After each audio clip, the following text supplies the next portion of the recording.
So hello everyone. आज हम start कर रहे हैं एक new chapter that is Asian context and their results. So ये बेसिकली पोस्ट मौर्यन एम्पायर की बात चल रही है। कब की बात चल रही है? पोस्ट मौर्यन एम्पायर की बात चल रही है। आप लोगों को हमने रीजन बताया था कि जो मौर्यन एम्पायर है उसका एंड क्यों हुआ था। हमने काफी बहुत सारे रीजंस प्रीवियस लेक्चर में डिस्कस करे हुए हैं। ठीक है। सो पोस्ट मौर्यन पीरियड में क्या होता है? लास्ट जो हमने उसकी वीकनेसेस बताई थी, किसकी वीकनेस बताई थी? इवन जो अशोका थे, अशोकादी जो ग्रेट थे, उन्होंने भी जो है नॉर्थ वेस्ट जो रीजन है, नॉर्थ वेस्ट जो इंडिया का रीजन है, इसके लिए, इसकी प्रोटेक्शन के लिए उन्होंने कोई काम नहीं करा था, कोई भी काम नहीं करा था। अब भाई आपका अगर एक इतना इंपॉर्टेंट कह सकते हो एरिया जो है, आपका इतना इंपॉर्टेंट एरिया जो है, अगर वही प्रोटेक्टेड नहीं है तो क्या होगा? आप स्ट्रांग हो तब तक तो आप इसको झेल सकते हो। अगर यहाँ से कोई आ रहा है, आप युद्ध कर लोगे और आप मतलब ठीक है, जीत भी गए तो आपने चलो प्रोटेक्ट कर लिया। लेकिन अगर आपके बाद यानी अशोका के बाद जितने भी कह सकते हो रूलर्स आए, ठीक है, अशोका के बाद जितने भी रूलर्स आए वो इतने ज्यादा स्ट्रांग नहीं थे।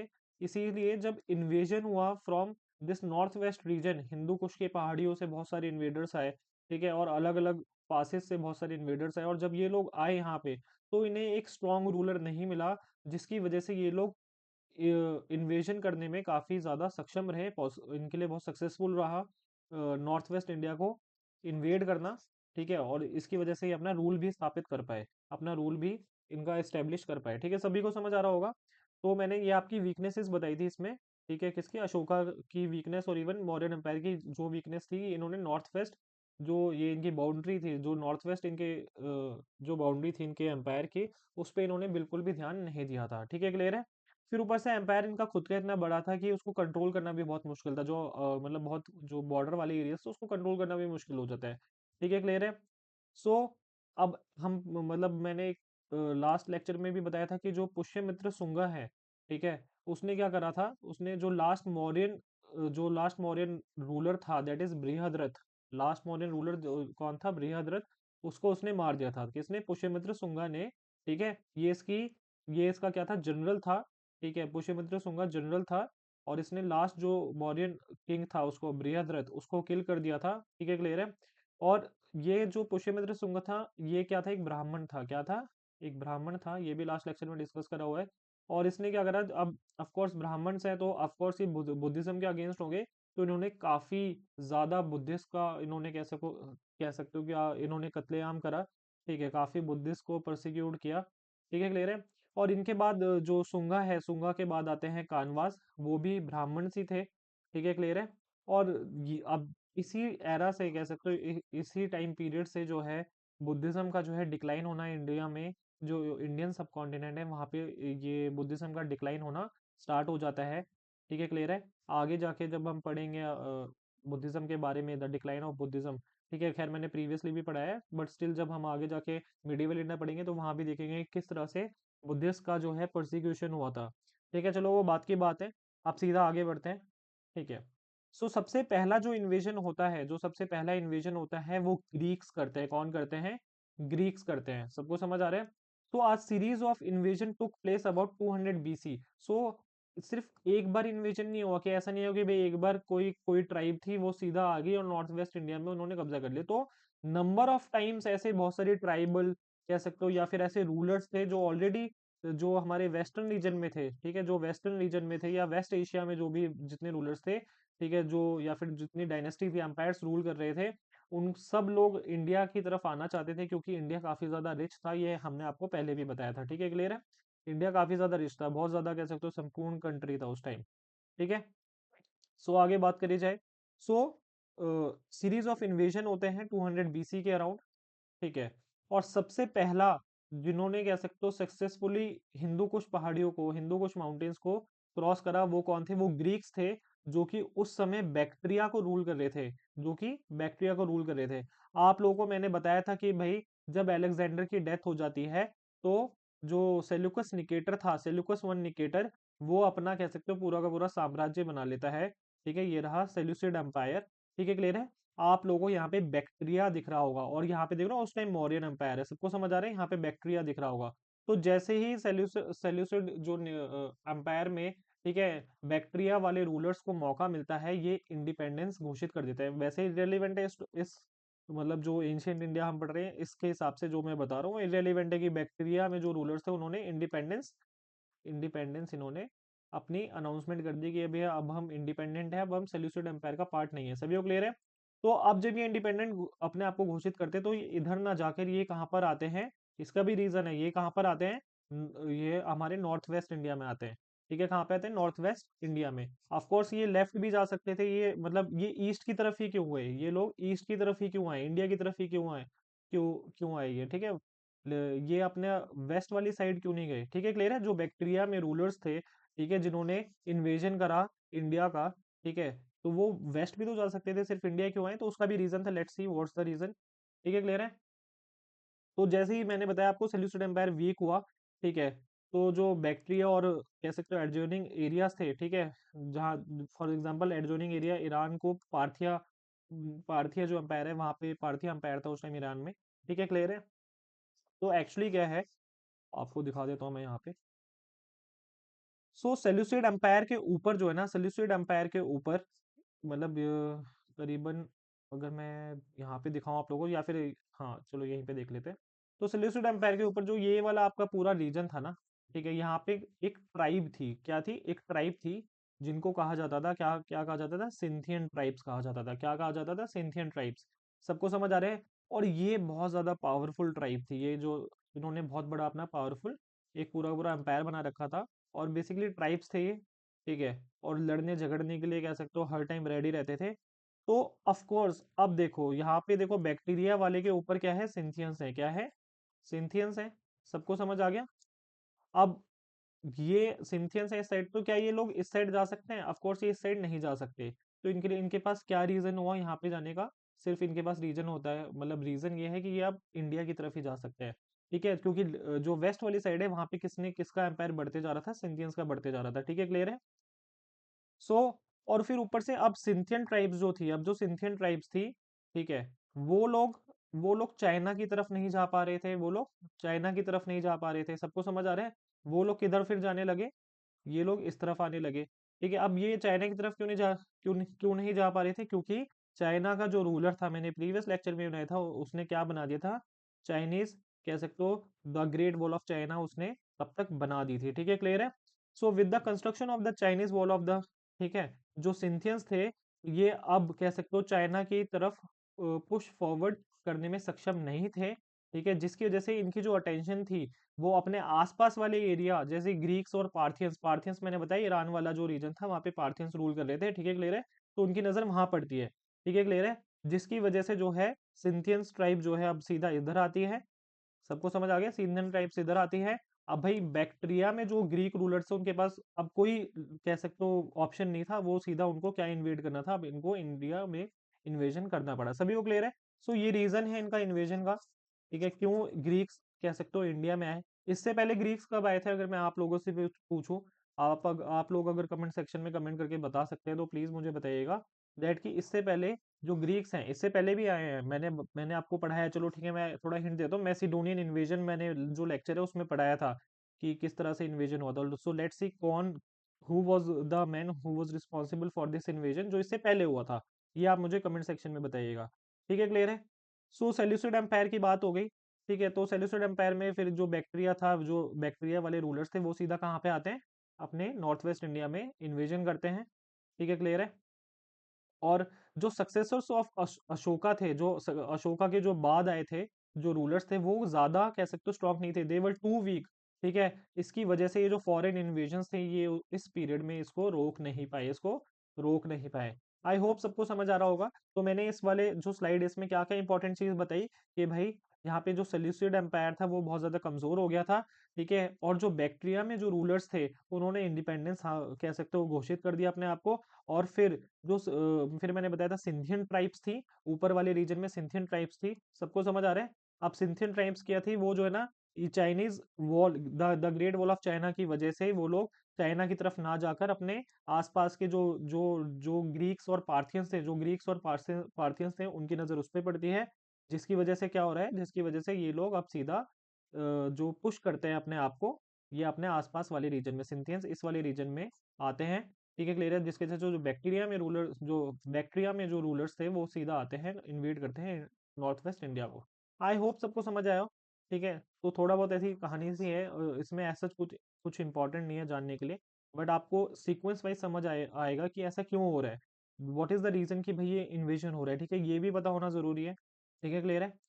और हो सके तो मेरे लेक्चर्स 1.25x या फिर 1.5x पे देखिएगा। ठीक है, मतलब जल्दी समझ आएगा, ऐसा कुछ डिफिकल्टी नहीं आएगी। आपका ये है कि आपका टाइम बचेगा। ठीक है, क्लियर है। फिर बात करते हैं, अब जब ग्रीक इन्वेजन कंटिन्यू कर रहे हैं। ठीक है, अब जो सो देट जो जो ग्रीक्स थे, so they turn their attention towards the neighbouring, sorry ये पार्थियंस की, ये सिंथियंस की बात हो रही है। So the Scythians turn their attention towards the neighbouring Greeks and Parthians.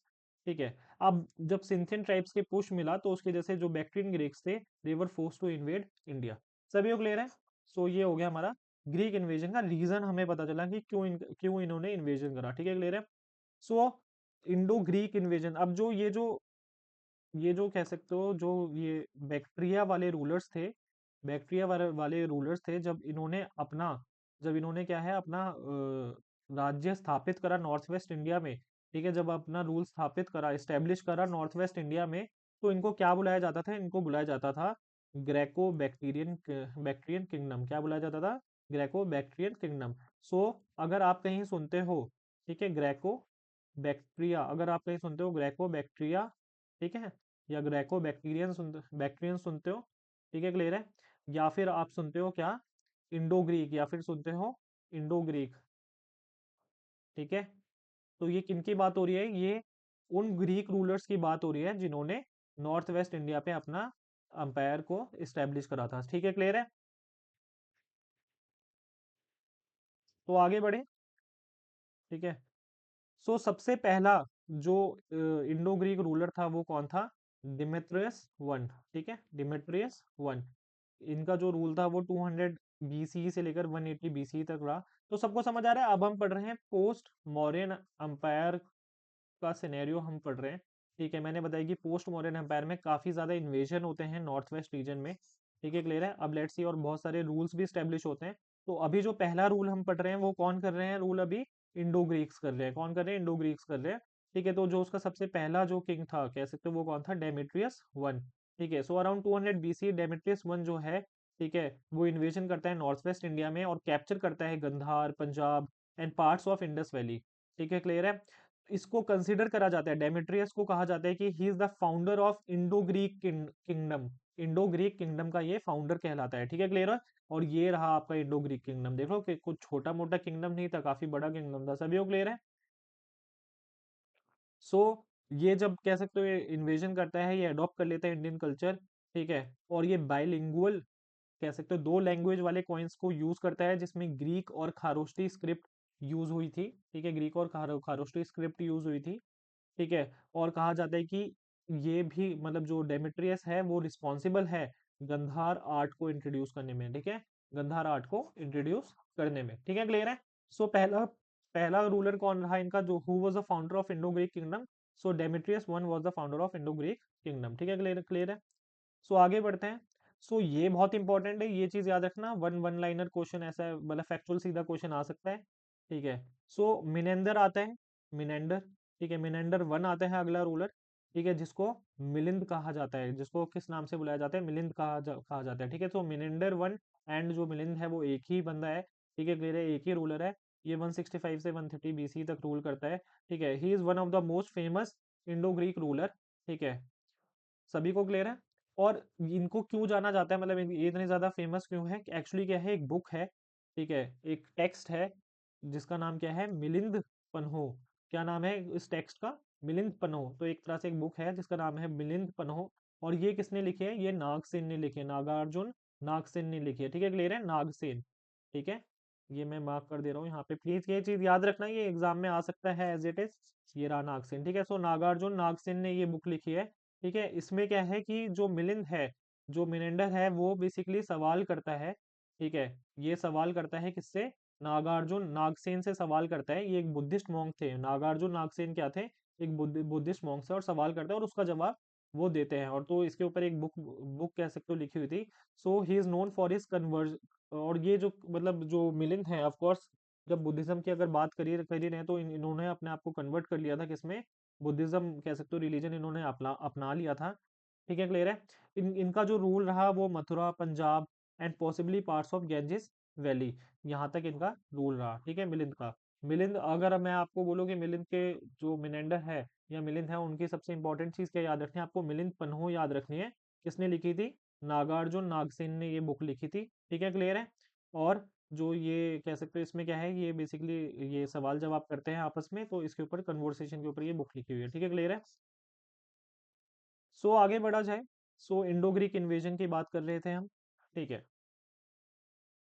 सो मैंने आपको बताया था जो इंडो ग्रीक्स हैं, ठीक है, या फिर जो ग्रीक्स जिन्होंने इन्वेड करा था इंडिया को, उनको उनको कहा जाता है इंडो ग्रीक्स या बैक्ट्रियन ग्रीक्स। क्या कहा जाता है? इंडो ग्रीक्स या फिर बैक्ट्रियन ग्रीक्स कहा जाता है। So in the beginning of the second century BC, the Indo Greeks occupied a large part of north west India. ठीक है, ये तो मैंने आपको बता दिया। सो जैसे सेकंड सेकंड सेंचुरी की बिगनिंग थी, सेकंड सेंचुरी बीसी की बिगनिंग थी, उसमें जो इंडो ग्रीक्स हैं वो एक large part of north west India पे कब्जा कर लेते हैं। ठीक है, जो कि अर्लियर किसने कॉन्कोर करा था? इस वाले पार्ट को अलेक्जेंडर ने कॉन्कोर करा था। ठीक है, क्लियर है। तो आपको मैंने मिलिंद पन्नो के बारे में बता दिया था। ठीक है, तो जो मिनेंडर थे या फिर मिलिंद थे, उनका जो कैपिटल था वो क्या था? कैपिटल था इनका सियालकोट। क्या था कैपिटल इनका? सियालकोट। ठीक है, या फिर उस सियालकोट को उस समय बोला जाता था सकाल। ठीक है, सकाला या फिर सकल, जो भी है। ठीक है, क्लियर है, इस चीज को याद रखना। और इन्होंने गंगा यमुना दोआब, जो मिलिंद है मिनेंडर है, उन्होंने गंगा यमुना दोआब को भी इन्होंने इन्वेड करा था। ठीक है, इन्होंने बुद्धिज्म में कह सकते हो कन्वर्जन कर लिया था। और कन्वर्जन किसने करवाया था इनका? नागार्जुन नागसेन ने कन्वर्जन कराया था। ठीक है, क्लियर है। So Milind Panno, that is the question of the book, that is the question of Milind. ठीक है, ये एक बुक है जो कि किसने लिखी है? नागसेन नागार्जुन, उन्होंने ही लिखी है, जो इनके बुद्धिस्ट मॉन्क्स इनके मेंटर थे। ठीक है, क्लियर है। सो आगे बढ़े जाए, आगे आगे बढ़ते हैं। सो जो इंडो ग्रीक्स है, इनका क्या कंट्रीब्यूशन है? कहा जाता है कि जो इंडो ग्रीक्स हैं, दे वर द फर्स्ट वन, मतलब पूरे एंशियंट इंडिया में या फिर अभी तक फर्स्ट टाइम जो है गोल्ड कॉइन्स, ठीक है, किसने इशू करे थे? इंडो ग्रीक्स ने ही first time gold coins introduce करे थे। किसने इंट्रोड्यूस करे थे? इंडो ग्रीक्स ने first time gold coins India में इशू करे थे। ठीक है, so Indo Greeks were the first rulers in India to issue gold coins. ठीक है, और सबसे बड़ी बात है, एक तो पहला ये हो गया कि गोल्ड कॉइन्स इशू करे थे, फिर ऊपर से इन्होंने ऐसे कॉइन्स इशू करे थे, इन्होंने ऐसे कॉइन्स इशू करे थे जिसमें जो किंग था उसका नाम होता था और इमेजेस भी होती थी। जो किंग है, देखो जैसे फॉर एग्जांपल यहाँ पे देखो, यहाँ पे इमेज है, ये आई गेस ये जो इमेज है ये आई गेस इसकी है, डेमेट्रियस वन की है। ठीक है, क्लियर है, सबको समझ आ रहा है? डेमेट्रियस वन की आई गेस इमेज है। अब स्टिल आप नेट पे एक बार कंफर्म कर लीजिएगा।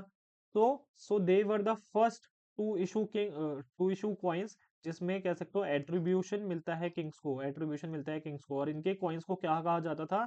स्टार्टर्स कहा जाता था। ठीक है, क्लियर है, स्टार्टर्स कहा जाता था इनके कॉइन्स को। ठीक है, क्लियर है। So they were the first to issue coins with the names and images of rulers. ठीक है, और कहा जाता है कि ये जो हेलेनिस्टिक आर्ट है, हेलेनिस्टिक आर्ट जो है या फिर ग्रीक आर्ट है, इसी से निकल के बना है गंधार आर्ट। इसी से निकल के बना है कौन सा? गंधार आर्ट। ये आर्ट एंड कल्चर में हम पढ़ेंगे। ठीक है, क्लियर है। आई होप सबको समझ आ रहा है। सो फर्स्ट लेक्चर जो है, इसमें मैंने आपको यही बताया है कि सबसे पहला जो इन्वेजन है वो किसने करा है? ग्रीक्स ने करा है। ठीक है, सबसे पहले इन्वेजन किसने करा है? ग्रीक्स ने करा है। इनकी सबसे बड़ी उपलब्धि क्या थी? They were the first one to issue gold coins, they were the first one to issue gold coins. और ऐसे कॉइन्स जिसपे कह सकते हो नाम और इमेज होती थी किंग की, so they were the first one to do so. ठीक है, ये भी इन्होंने फर्स्ट फर्स्ट टाइम ऐसा ऐसा जो कह सकते हो किंग की एक इमेज बनाई गई है। ठीक है, थोड़ी बहुत डिटेल्स है किंग का कोरोनेशन कब और बाकी चीजें, तो they were the first one to do so. So आगे बढ़ा जाए। फिर अब इंडो ग्रीक्स के बारे में पढ़ लिया। अब आगे जाके आते हैं सकाज। कौन आते हैं? सकाज।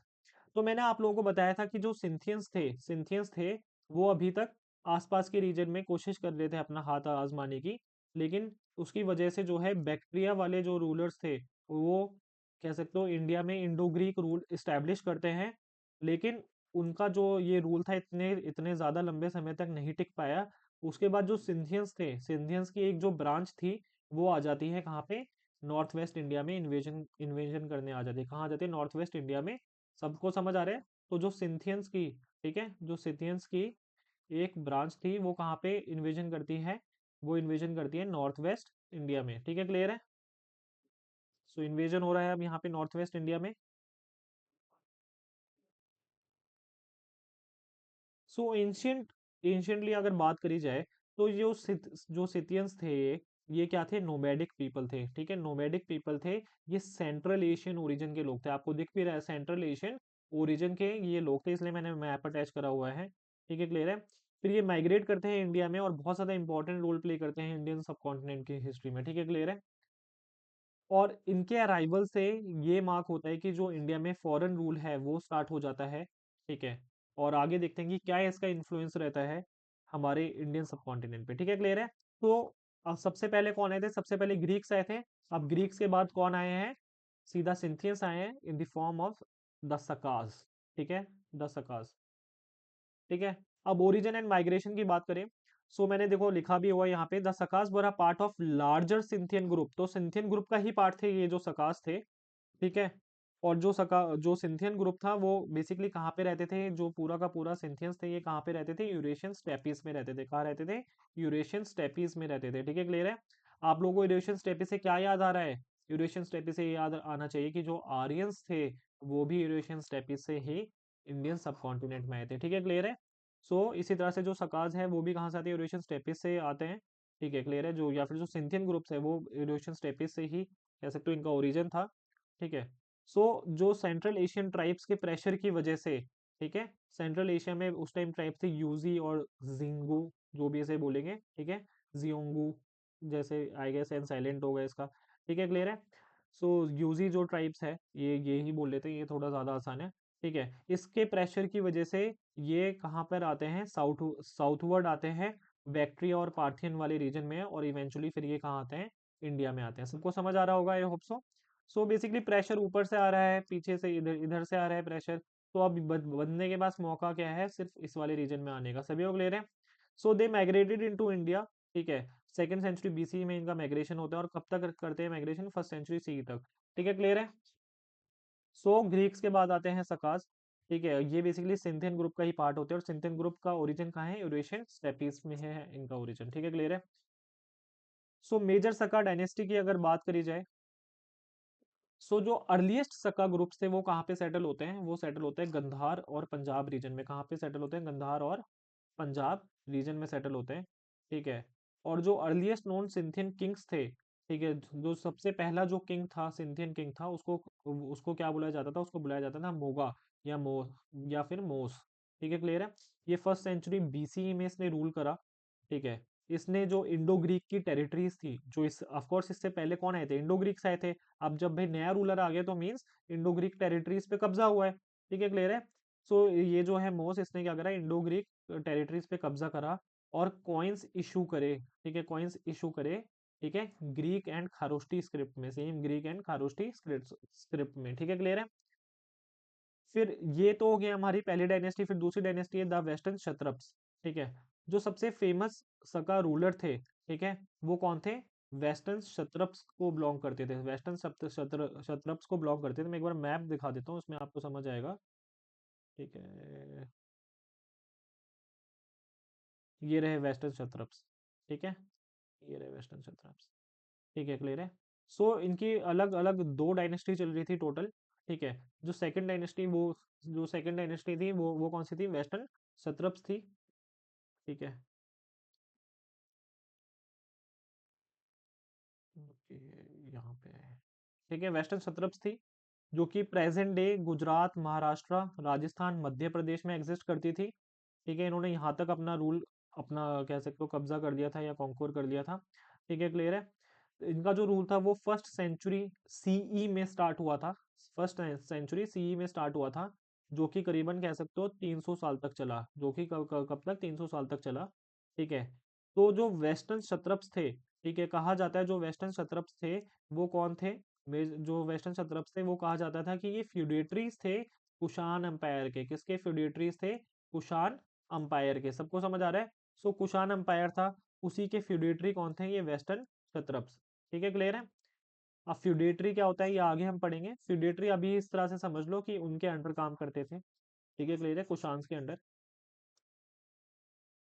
सो इम्पोर्टेंट सगा रूलर की अगर बात करी जाए तो सबसे पहला है, मैंने बताया था आपको, मोस या फिर मोगा, ठीक है, ये फर्स्ट सेंचुरी बीसी में इसका रूल था, ठीक है। द फर्स्ट मेजर सका किंग इन इंडिया वाज मोस, ठीक है। ये एक कॉइन से कह सकते हो लिया गया है, ये आप देख रहे हो। तो ये जो मॉस है वो राइडिंग एक आर्मर के साथ, देख रहे हो आर्मर है पूरा का पूरा प्रॉपर यहाँ पे, ठीक है, जो कि इसमें कह सकते हो हॉर्स पर चल रहा है, ठीक है, क्लियर है। सो इसने क्या करा था, डिफीट करा था इंडो ग्रीक रूलर्स को, और इसने कंट्रोल करा गंधार और पंजाब वाला रीजन। इसने कॉइन्स इशू करे जिसमें ग्रीक इन्फ्लुएंसेस देखे गए, इसने कॉइन्स इशू करे जिसमें ग्रीक इन्फ्लुएंसेस देखे गए, ठीक है, क्लियर है। आपके एग्जाम पॉइंट ऑफ व्यू से इतना इंपॉर्टेंट नहीं है कि मॉस कौन था, मोगा कौन था, बट स्टिल आपको एक सीक्वेंस वाइज आपको क्रोनोलॉजी समझ आ जाए एक बार हिस्ट्री की, तो आपकी मेमोरी काफी अच्छी हो जाएगी जब आप हिस्ट्री पढ़ोगे ना, ठीक है। फिर आगे आगे बात करी जाए एजेस, ये भी इतना इंपॉर्टेंट नहीं है आपके एग्जाम पॉइंट ऑफ व्यू से, बट स्टिल क्रोनोलॉजी समझोगे तो अच्छे से याद रहेगा। सो एजेस वन की बात करी जाए, सो फर्स्ट सेंचुरी बीसी में इसका रूल होता है, ठीक है, क्लियर है। इसने फर्दर एक्सपेंड करा सका रूल को इंडिया में, ठीक है। इसने स्टैंडर्डाइज करा विक्रम संवत को, इसने स्टैंडर्डाइज करा विक्रम संवत को, जो एक कैलेंडर है, जो कि क्या है, कैलेंडर है, जो कि एंशियंट इंडिया में इसका ओरिजिन हुआ था। सबको समझ आ रहा है, विक्रम संवत, ये याद रखना। हम जो है ना यहाँ पे मतलब तो हिस्ट्री में दो तीन कैलेंडर हमें पढ़ने हैं, तो सबसे मतलब उनका बस नाम जानना है, ऐसा पूरा कैलेंडर नहीं पढ़ना है, बस उनका नाम जानना है। तो एक एक कैलेंडर का नाम मैंने आपको बताया, क्या, विक्रम संवत कैलेंडर है। इसको स्टैंडर्डाइज करा था इजिस वन करके, जो कह सकते हो ये रूलर था, अपना सका रूलर, ठीक है, क्लियर है। सो इसने इशू करे बाइलिंगुअल कॉइन्स, इसने इशू करे ग्रीक एंड खरोष्टी स्क्रिप्ट में जो थे, ठीक है, क्लियर है, ये इसका कॉन्ट्रीब्यूशन है। फिर नेक्स्ट सका रूलर है, नेक्स्ट का रूलर कौन है, नहापना, ठीक है, क्या नाम है, नहापना, ठीक है। ये एक पावरफुल वेस्टर्न क्षत्रप रूलर था, ठीक है, जिसने कंट्रोल करे लार्ज पार्ट महाराष्ट्र के, गुजरात के, मालवा के, ठीक है। ये कॉइन पे इसकी इमेज बनी हुई है, ठीक है। इसने डिफीट करा था, ठीक है, सॉरी, ये डिफीट हुआ था किससे, इसको डिफीट करा था गौतमी पुत्र सतकर्णी ने, इसको डिफीट करा था, जो कि एक सातवाहना रूलर था, जो कि एक सातवाहना रूलर था, सबको समझ आ रहा है। और जो सातवाहनास थे, इन्होंने सका को डेक्कन से बिल्कुल बाहर खदेड़ दिया था, ठीक है। आगे पढ़ना है हमें सातवाहना के बारे में, ठीक है, अभी नहीं जानना, बट स्टिल इतना जानो कि गौतमी पुत्र सतकर्णी ने एक सका रूलर को हराया था जिसका नाम था नहापना, ठीक है, क्लियर है, सबको समझ आ गया। सो यहाँ पे जो हमारे ये रूलर है दैट इज नहापना, इसको हार कह सकते हो मिलती है किससे, एक सातवाना रूलर से जिसका नाम था गौतमी पुत्र सतकर्णी, ठीक है, क्लियर है। फिर आगे बढ़ी जाए, फिर नेक्स्ट जो सका रूलर आता है वो है रुद्रदमन। ये सबसे इंपॉर्टेंट, बस ये चीज याद रख लेना, ये आपके आर्ट एंड कल्चर में भी आएगा, ठीक है। जूनागढ़ इंस्क्रिप्शन में रुद्रदमन का कह सकते हो वहां पे लिखा हुआ है रुद्रदमन के बारे में। सो रुद्रदमन एक सका रूलर था, जो कि कब से कब तक रूल करा इसने, 130 से लेकर 150 सी तक रूल करा, ठीक है। He is the most famous western Kshatrapa ruler, ठीक है, ये सबसे फेमस वेस्टर्न क्षत्रप रूलर है, ठीक है। इसने जो अपनी लॉस्ट टेरिटरीज थी, सातवाहनाज ने जो जो टेरिटरीज मैंने जस्ट अभी बताया कि सातवाहनाज ने डेक्कन से खदेड़ दिया था, ये सारी की सारी वापस इसने रिकवर कर ली थी, किसने, रुद्रदमन ने, ठीक है। ये संस्कृत को बहुत ज्यादा इसने पेट्रोनाइज करा, इसने संस्कृत को पेट्रोनाइज करा, और इसका इंस्क्रिप्शन है जूनागढ़ में, इसका इंस्क्रिप्शन कहाँ पे है, जूनागढ़ में है, ठीक है। जहाँ पे कह सकते हो ये लिखा हुआ है कि सुदर्शन लेक की रिपेयर करवाई थी रुद्रदमन ने, क्या लिखा हुआ है, सुदर्शन लेक की रिपेयर करवाई थी रुद्रदमन ने। अगर आप लोगों को याद हो, अगर मैं पूछूं कि जो सुदर्शन लेक है ये किसने किसने बनवाया था सुदर्शन लेक, सुदर्शन लेक बनवाया था चंद्रगुप्त मौर्य ने, ठीक है। कि आप लोग प्लीज इस चीज को कमेंट सेक्शन में लिखिएगा that Sudarshan lake was build by Chandragupta Maurya, तो आपको याद रहेगा ये चीज, ठीक है, क्लियर है। सो जूनागढ़ जो है is one of the earliest known Sanskrit inscription, ठीक है, क्लियर है। और इसमें क्या लिखा है, इसमें ये लिखा है कि रुद्रदमन वन जो है उसने रिपेयर करवाया था सुदर्शन लेक, सभी को क्लियर है।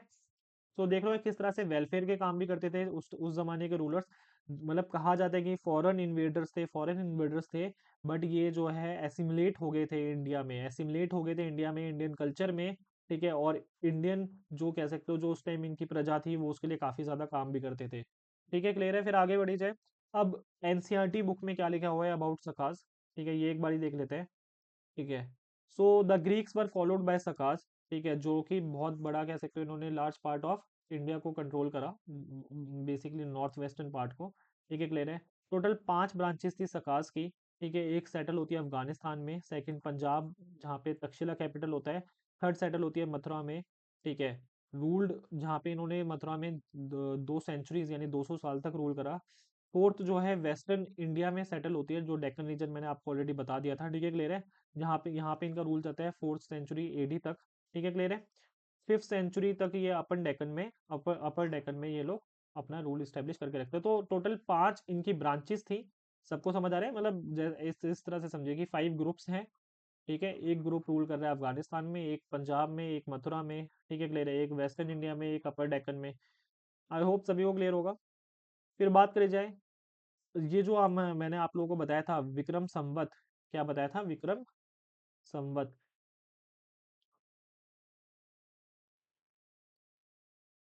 तो बेसिकली एक एक जो उज्जैन है, उज्जैन का एक किंग होता है। ठीक है, अराउंड 58 बीसी में उज्जैन का एक किंग होता है। 58 बीसी 58 बीसी में, जो कि युद्ध करता है, कह सकते हो एक बहुत बड़ा वॉर होता है। ठीक है, सकास के साथ। तो किंग ऑफ उज्जैन है, ये आपके एनसीईआरटी में लिखा हुआ है। ठीक है, क्लियर है। किंग ऑफ उज्जैन है। इसकी फाइट किसके साथ होती है, इसकी फाइट होती है, या फिर एक वॉर होता है सकास के साथ, जिसके अगेंस्ट ये किंग ऑफ उज्जैन जो है जीत जाता है। क्या करता है, जीत जाता है। और इसी वजह से ये कह सकते हो अपना नाम क्या रख लेता है, ये अपना नाम रख लेता है विक्रमादित्य। ठीक है। सो एंशियंट इंडिया में और इवन मिडिवल इंडिया में आप लोग बहुत सारे जो रूलर्स हैं उनका नाम देखोगे विक्रमादित्य, क्या देखोगे, विक्रमादित्य। ठीक है, वो अपना विक्रमादित्य नाम रख लेते हैं। ठीक है, मतलब या फिर अपने आप को विक्रमादित्य कहलाते हैं। ठीक है, क्लियर है। सो इस चीज को, इस डेट को कह सकते हो इंपॉर्टेंट बनाने के लिए ये कैलेंडर स्टार्ट या फिर एक एरा स्टार्ट कर देता है, जिसका क्या नाम है, विक्रम संवत। ठीक है, जिसका क्या नाम है, विक्रम संवत। ताकि ये जो इवेंट है ये हिस्ट्री में कह सकते हो रिकॉर्ड हो जाए, और इसलिए ये एक विक्रम संवत कह सकते हो ये कैलेंडर स्टार्ट करता है। जो कि आप लोगों को याद रखना है कि भाई विक्रम संवत जो कैलेंडर है वो 58 बीसी से कह सकते हो स्टार्ट होता है। आई होप सभी को समझ आ रहा हो। और किंग ऑफ उज्जैन क्या करता है, इसमें सकास को हरा देता है। सिंपल चीज है। सो जो रुद्रदमन है वो मोस्ट फेमस सका रूलर था। ठीक है, इसने सिंध, कच्छ और गुजरात में रूल करा। इसने सुदर्शन लेक का रिपेयरमेंट करवाया। ठीक है, जो कि एक कहाँ पे था, semi arid zone of Kathiawar में एग्जिस्ट करता है। ठीक है, क्लियर है। सो इसने सब, ये रुद्रदमन ने फर्स्ट एवर लॉन्ग इंस्क्रिप्शन बनाया चेस्ट संस्कृत में। तो पेट्रोनेज, मैंने आपको बताया था ऑलरेडी कि पेट्रोनेज मिलती है संस्कृत को, मिली थी संस्कृत को बहुत ज्यादा, या फिर बहुत ज्यादा बढ़ावा मिला था संस्कृत को, इससे रुद्रदमन वन जो था रूलर, सका रूलर। ठीक है, क्लियर है। सो सका का अगर कंट्रीब्यूशन देखा जाए इंडियन सोसाइटी एंड कल्चर में, ठीक है, इन्होंने सबसे पहली बार सत्रप सिस्टम बनाया। ठीक है, सत्रप सिस्टम क्या होता है, जैसे फॉर एग्जांपल एक बहुत बड़ा अंपायर है। ठीक है, उसको आप डिवाइड कर दो अलग अलग एरियाज में, जिसको आप क्या बुलाओगे, सत्रप बुलाओगे। ठीक है, सत्रप ही बुलाओगे या फिर, ठीक है क्लियर है। और जिसमें एक सेंट्रल अथॉरिटी होगी, जिसमें क्या होगी, सेंट्रल अथॉरिटी होगी जो इन सारी उसको कंट्रोल करेगी, जो इन सारे रीजन्स को कंट्रोल करेगी। सबको समझ आ रहा है। सो ये हो गया आपका सत्रपी सिस्टम। ठीक है, डिटेल में आप लोगों को मैंने ऑलरेडी पढ़ाया भी एक्चुअली सत्रपी सिस्टम के बारे में। फिर आर्ट एंड कल्चर पे भी काफ़ी ज़्यादा प्रभाव पड़ा। ठीक है, जो गंधार आर्ट या फिर मथुरा स्कूल ऑफ आर्ट है, इस पे भी काफ़ी ज़्यादा कह सकते हो इन्फ्लुएंस देखा गया सकास का। ठीक है, इसको भी इन्होंने बढ़ावा दिया। यहाँ भी ये जो गंधार आर्ट और मथुरा स्कूल ऑफ आर्ट्स है, इसकी भी ग्रोथ होती है during the rule of the Sakas. ठीक है, और फिर इन्होंने कह सकते हो तक्षशिला में काफ़ी ज़्यादा काम करा, सांची में काफ़ी ज़्यादा काम करा आर्ट एंड कल्चर का। ठीक है, ट्रेड एंड कॉमर्स की बात करी जाए, ट्रेड एंड कॉमर्स की अगर हम बात करें, तो ये जो है इन्होंने स्ट्रेंथन करा, इन्होंने बहुत ज़्यादा कह सकते हो स्ट्रांग बनाया सिल्क रूट के, जो इंडिया इंडिया भी ऑफ कोर्स पार्ट था सिल्क जो ट्रेड होता था। तो जो सिल्क रूट था वो इन्होंने कह सकते हो स्ट्रांग करा सेंट्रल एशिया और इंडिया में। ठीक है, सबको समझ आ रहा है। सो वेस्टर्न इंडिया जो है, गुजरात बहुत ज़्यादा इंपॉर्टेंट ट्रेड हब बन जाता है अंडर द सका रूलर्स। आपको मैंने बताया था कि जो सका रूलर्स थे, जो इवन जैसे अभी मैंने बताया आपको कि सका रूलर्स आपको गुजरात में भी रूल करते थे। ठीक है, गुजरात वाला रीजन है। ठीक है, तो वहाँ का जो है ट्रेड हब बना, गुजरात उस जमाने से ही ट्रेड हब हब बन गया था। ठीक है, क्लियर है। फिर जो है कंट्रीब्यूशन था इनका लैंग्वेज एंड लिटरेचर में भी। ठीक है, इन्होंने प्रमोट करी क्या, संस्कृत को, इन्होंने संस्कृत इंस्क्रिप्शंस को प्रमोट करा। ऑफ कोर्स जब इंस्क्रिप्शन संस्कृत में लिखे जा रहे हैं तो संस्कृत भी प्रमोट हो रही है। ठीक है, क्लियर है। इन्होंने खारोष्टी और ब्राह्मी स्क्रिप्ट्स को भी कह सकते हो कॉइनेज में अपने डाला, तो फिर ये लैंग्वेज भी सपोर्ट मिला, इन लैंग्वेजेस को भी सपोर्ट मिला। ठीक है, और कहा जाता है कि जो कुषाण रूलर था, आगे जाके कुषाण आते हैं। ठीक है, आफ्टर सका कुषाण आएंगे, वो देखेंगे हम कैसे, मतलब वैसे बीच में पार्थियंस आएंगे, बट स्टिल आगे जाके कुषाण, एक नया एम्पायर क्रिएट होता है कुषाण द्वारा। ठीक है, तो उसका एक रूलर था कनिष्क। उसका रूलर था, कुषाण एम्पायर में एक रूलर था कनिष्क, जिसने क्या स्टार्ट करा था, सका कैलेंडर स्टार्ट करा था। ठीक है, सका कैलेंडर या फिर सका एरा स्टार्ट करा था। और कहा जाता है कि जो सका एरा है ये इसी चीज से इन्फ्लुएंस्ड है। कहा जाता है ये जो सका एरा है ये सकाज से ही इन्फ्लुएंस्ड है। आई होप सबको समझ आ रहा होगा। तो आपको मैंने एक कैलेंडर क्या बताया, विक्रम संवत, या फिर एक एरा क्या बताया, विक्रम संवत। और जो सका एरा है जो कि 78 सेंचुरी सीई, ठीक है, 78 सीई की मतलब कह सकते हो ये एरा स्टार्ट होता है।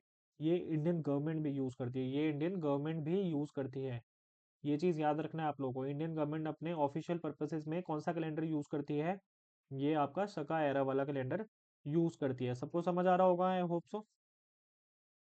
So this calendar is still used in India today as the civil, as the official civil calendar, as the official civil calendar। किसने बनाया था ये वाला एरा, ये कह सकते हो इसने बनाया था, कनिष्का ने, कनिष्क ने बनाया था। ठीक है, ये कुषाण रूलर था। ठीक है, और इसका रूल कब स्टैब्लिश हो गया था, ये कुषाण रूलर का, ये आगे हम देखते हैं। ठीक है, क्लियर है। फिर आगे बढ़ा जाए, डिक्लाइन ऑफ सकास। तो मैंने बताया था जो सातवाहनास थे उसको बहुत करारी हार मिलती है जब गौतमीपुत्र सतकर्णी हमला करता है। जब गौतमीपुत्र सतकर्णी हमला करता है, जो कि क्या था, सातवाहनास था। क्या था, सातवाहनास था। ठीक है, क्लियर है। सो सकास को बहुत बुरी हार मिलती है गौतमीपुत्र सतकर्णी द्वारा। तो ये भी एक बहुत बड़ा रीजन था कि डेक्कन से ये लोग चले जाते हैं। फिर ठीक है, फिर चंद्रगुप्त टू जो था, चंद्रगुप्त टू जो था, ठीक है, जो कि गुप्ता रूलर था। ठीक है, जो कि क्या था, गुप्ता रूलर था। ये भी इनका रूल एंड कर देता है वेस्टर्न इंडिया में, ये भी इनका रूल एंड कर देता है वेस्टर्न इंडिया में। सो आगे जाके हम गुप्तास के बारे में पढ़ेंगे। ठीक है, आगे जाके गुप्तास के बारे में पढ़ेंगे। तो उसका एक रूलर था चंद्रगुप्त टू, जो कि इनका रूल खत्म कर देता है वेस्टर्न इंडिया में। ठीक है, क्लियर है। फिर ऊपर से जो है लोकल इंडियन डायनेस्टीज भी कह सकते हो अपना, कह सकते हो ग्रोथ करती है, जैसे सातवाहनास, गुप्तास, ठीक है, वटाकास। ठीक है, ये रिप्लेस कर देते हैं सका रूल को अलग अलग रीजन्स में। सबको समझ आ गया। तो ऑफ कोर्स धीरे धीरे वीक होता है कंपेयर, अलग अलग जो रूलर्स हैं वो भी वीक होते हैं। फिर जो स्ट्रॉन्ग रूलर्स हैं वो वीक रूलर्स को कह सकते हो हरा देते हैं और उनके एरिया पे कब्जा कर लेते हैं। तो इस तरह से हिस्ट्री में हमने रिपीटेडली यही देखते आ रहा है और आगे भी यही देखेंगे। ठीक है, क्लियर है। सो पार्थियंस की बात करी जाए, फिर नेक्स्ट आते हैं पार्थियंस। तो सबसे पहले कौन आए थे, सबसे पहले ग्रीक्स आए थे। ग्रीक्स के बाद कौन आए थे, मौर्यन। हम पोस्ट मौर्यन एम्पायर पढ़ रहे हैं, पहली बात तो पोस्ट मौर्यन एम्पायर पढ़ रहे हैं। ठीक है, उसमें हमने सबसे पहले देखा कि ग्रीक्स आए। ग्रीक्स के बाद कौन आए, ग्रीक्स के बाद सकास आए, और सकास के बाद आए पार्थियंस। कौन आए, पार्थियंस। और पार्थियंस मैंने बताया था कहाँ से ओरिजिन हुआ था इनका, बेसिकली ईरान वाला जो रीजन था, ईरान वाला जो रीजन था वहां पे पार्थियंस एग्जिस्ट करते थे। सबको समझ आ रहे हैं। So Parthians originally belong to Iran. ठीक है, ये आप बहुत बड़ा कह सकते हो पावरफुल एम्पायर था इनका। ठीक है, इन्होंने रिप्लेस करा था सेल्यूसिड एम्पायर को। ठीक है, पर्शिया वाले रीजन में, पर्शिया वाले रीजन में। ठीक है, सो ये इंडिया एंटर करते हैं। ठीक है, जैसे ही इंडो ग्रीक और सका का डोमिनेंस कम होता है, जैसे ही इंडो ग्रीक और सका कमजोर पड़ते हैं, तो ये क्या है, इंडिया में कह सकते हो इन्वेड करते हैं और गंधार, पंजाब और नॉर्थ वेस्टर्न रीजन पे कॉन्क्वर कर लेते हैं, कब्जा कर लेते हैं। सबको समझ आ रहा है। फिर आगे बढ़ा जाए, तो सबसे पहला इनका जो पार्थियन रूलर था उसका नाम क्या था, गोंडोफोरेस। ठीक है, या फिर गोंडफेरस। तो गॉडफेयर्स जो था, इसने इसका रूल था 20 सीई से लेकर 46 सीई तक। तो जो गॉडोफेयर्स था, काफ़ी डिफिकल्ट प्रोनाउंसिएशन है इनकी, बट स्टिल पढ़ना तो है ही हम लोगों को। सो गॉडोफेयर्स जो था, ये क्या था, एक पार्थियन किंग था। क्या था, पार्थियन रूलर था। ठीक है, और इसने एक पावरफुल पार्थियन किंगडम बनाया, कहाँ पे, Gandhara, Punjab and parts of Sindh में। ठीक है, इसका जो रूल है ये कंफर्म करते हैं इसके द्वारा बनाए गए कॉइन्स और इंस्क्रिप्शंस। ठीक है, और जो सबसे इंपॉर्टेंट आपको गोंडोफेर्स को जो याद रखना है, आपको अपने हिस्ट्री पॉइंट ऑफ व्यू से आपको इतना याद रखना है, जो गोंडोफेर्स जो कि एक पार्थियन रूलर था, इसी इसका जो है कह सकते हो कनेक्शन किया जाता है कहाँ से, सेंट थॉमस। तो जब ये रूल कर रहा था इंडिया में सेंट थॉमस जो है, ठीक है, जो इंडिया में सेंट थॉमस जो है इसी के कार्यकाल में आते हैं।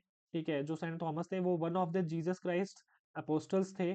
ठीक है, जो कि क्रिश्चियनिटी का प्रचार करने इंडिया में आते हैं, सेंट थॉमस। सो ये किसके रेन में आते हैं, गॉड ऑफ फेयर्स के रेन में आते हैं, या फिर इसके रूल में आते हैं। ठीक है, क्लियर है। जब ये रूल कर रहा होता है, और ये कौन था, ये एक पार्थियन रूलर था। सभी को क्लियर होगा आई होप सो। इसका कैपिटल क्या था? इसका कैपिटल था तक्षशिला, जिसकी वजह से तक्षशिला एक major trade and cultural centre बनता है। सो ये पार्थियंस के बारे में पढ़ रहे हैं हम लोग। फिर आगे जो है, आगे भी दो रूलर और आते हैं इनके। एक तो हो गया पेकोर्स हो गया, फिर दूसरा हो गया आपका अब्डागे अब्डागैसिस। ठीक है, बहुत ही डिफिकल्ट है ये। अब्डागैसिस वन। सो ये हो गया मिड फर्स्ट सेंचुरी सीई, ये एग्जिस्ट करता है। ठीक है, क्लियर है। इसने सक्सीड करा गोंडोफेर्स को, और ये पार्थियन रूल को इसने कंटिन्यू करा। इसका किंगडम जो था वो वीक हो जाता है, क्योंकि ये कंटिन्यूसली लड़ रहा होता है किससे? कुशांस के साथ इसकी फाइटिंग चल रही होती है। ठीक है, क्लियर है। ये लास्ट, फिर पेकोर्स की अगर बात करी जाए, ये लास्ट इंडो पार्थियन किंग था। ठीक है, और इसकी कह सकते हो डेथ के बाद क्या होता है, सीधा का सीधा किसका कब्जा हो जाता है? नेक्स्ट कुशांस आ जाते हैं। कौन आ जाते हैं? कुषाण एम्पायर क्रिएट हो जाता है। सबको समझ आ रहा है? स्टैब्लिश हो जाता है। सो आगे बढ़ते हैं। तो अब जो पार्थियन किंगडम है, ये बहुत इतना बड़ा कह सकते हो, ये इतने लंबे समय तक नहीं रहते। स्टैब्लिश करके इनके लिए बहुत मुश्किल होता है अपना रूल स्टैब्लिश करके रखना, क्योंकि कुषाण जो है बहुत ज़्यादा पावरफुल थे। और आगे जाके इनके बाद सीधा कुषाण स्टैब्लिश करते हैं अपना रूल नॉर्थ वेस्ट इंडिया में। ठीक है, क्लियर है। सो ये जो मैप मैंने आपको दिखा, ये वाला मैप है, वैसे तो लिखा यहाँ पे पार्थियंस है, लेकिन ये जो ग्रीन वाला पार्ट है, ये जो ग्रीन वाला पार्ट है, ये वाला जो इंडिया के मैप के ऊपर ये दिख रहा है ना आपको। ठीक है, क्लियर है। ये बेसिकली कुशांस का है, तो इससे कंफ्यूज मत होना। बट यहाँ पे ये मैंने मैप इसलिए लगाया क्योंकि पार्थियंस इस रीजन से आए थे, क्योंकि पार्थियंस आपको जो ये वेस्ट वाला रीजन है, ईरान वाला रीजन है, यहाँ से पार्थियंस आए थे। तो ये दिखा है ना पार्थियन एम्पायर। सबको समझ आ रहा है? सो पार्थियंस का कंट्रीब्यूशन देखा जाए इंडिया में, इनका कंट्रीब्यूशन क्या है? ये इन्होंने बेसिकली जो ट्रेड था उसको काफ़ी ज़्यादा स्ट्रॉन्ग करा, रूट्स, ट्रेड रूट्स को भी स्ट्रॉन्ग करा। ठीक है, क्लियर है। तक्षशिला इन्होंने जो सेंटर बनाया था वो भी काफ़ी ज़्यादा ट्रेड में बहुत इंपॉर्टेंट रोल प्ले करता है तक्षशिला आगे जाके। ठीक है। फिर बात करी जाए, ये जो सिल्क रोड था, सिल्क रोड का जो ट्रेड था, इसमें भी ये बहुत बड़े प्लेयर की तरह कह सकते हो उभर के निकलते हैं पार्थियंस। फिर आगे बढ़ के बात करते हैं। गंधार आर्ट को इन्होंने सपोर्ट करा। किसको किसको सपोर्ट करा? गंधार आर्ट को की डेवलपमेंट होती है। ठीक है, जिसमें Greek, Persian and Indian influences देखे जाते हैं। गंधार आर्ट में ग्रीक इन्फ्लुएंस भी देखा जाता है, पर्शियन इन्फ्लुएंस भी देखा जाता है, और इंडियन इन्फ्लुएंस भी देखा जाता है। सबको समझ आ रहा है? तो ये भी इसके टाइम पे काफी अच्छी खासी डेवलपमेंट होती है गंधार आर्ट की। ठीक है। और इनकी पेट्रोनेज मिलती है तक्षशिला को, जिसकी वजह से वो एक बहुत बड़ा कल्चरल एंड आर्टिस्टिक एडवांसमेंट वाला सेंटर बन जाता है। ठीक है, क्लियर है। तो मैंने रिलीजियस इन्फ्लुएंस आपको बताया था। ये जो पार्थियंस थे, ये कौन थे? ये ज़ोरोएस्ट्रियंस थे। क्या थे? ज़ोरोएस्ट्रियंस थे। ठीक है। लेकिन ये काफ़ी ज़्यादा टॉलरेंट थे बुद्धिज्म एंड हिंदुइज्म के लिए। काफ़ी ज़्यादा टॉलरेंट थे बुद्धिज्म एंड हिंदुइज्म के लिए। ये इतने टॉलरेंट थे कि इवन जो सेंट थॉमस थे वो इंडिया में आते हैं during during the role of Gondophares. ठीक है, क्लियर है। तो ये चीज़ आप लोगों को याद रखनी है। सेंट थॉमस का नाम याद रखना है, गोंडोफेयर से रिलेटेड है, पार्थियन रूलर है। फिर एडमिनिस्ट्रेटिव एंड मिलिट्री कंट्रीब्यूशन की बात करें, सो पार्थियंस जो है, कह सकते हो इन्होंने सत्रप सिस्टम इंट्रोड्यूस करा था, सत्रप सिस्टम ऑफ गवर्नेंस। ठीक है, जो कि सिमिलर था पर्शियंस एंड सकार रूलर से।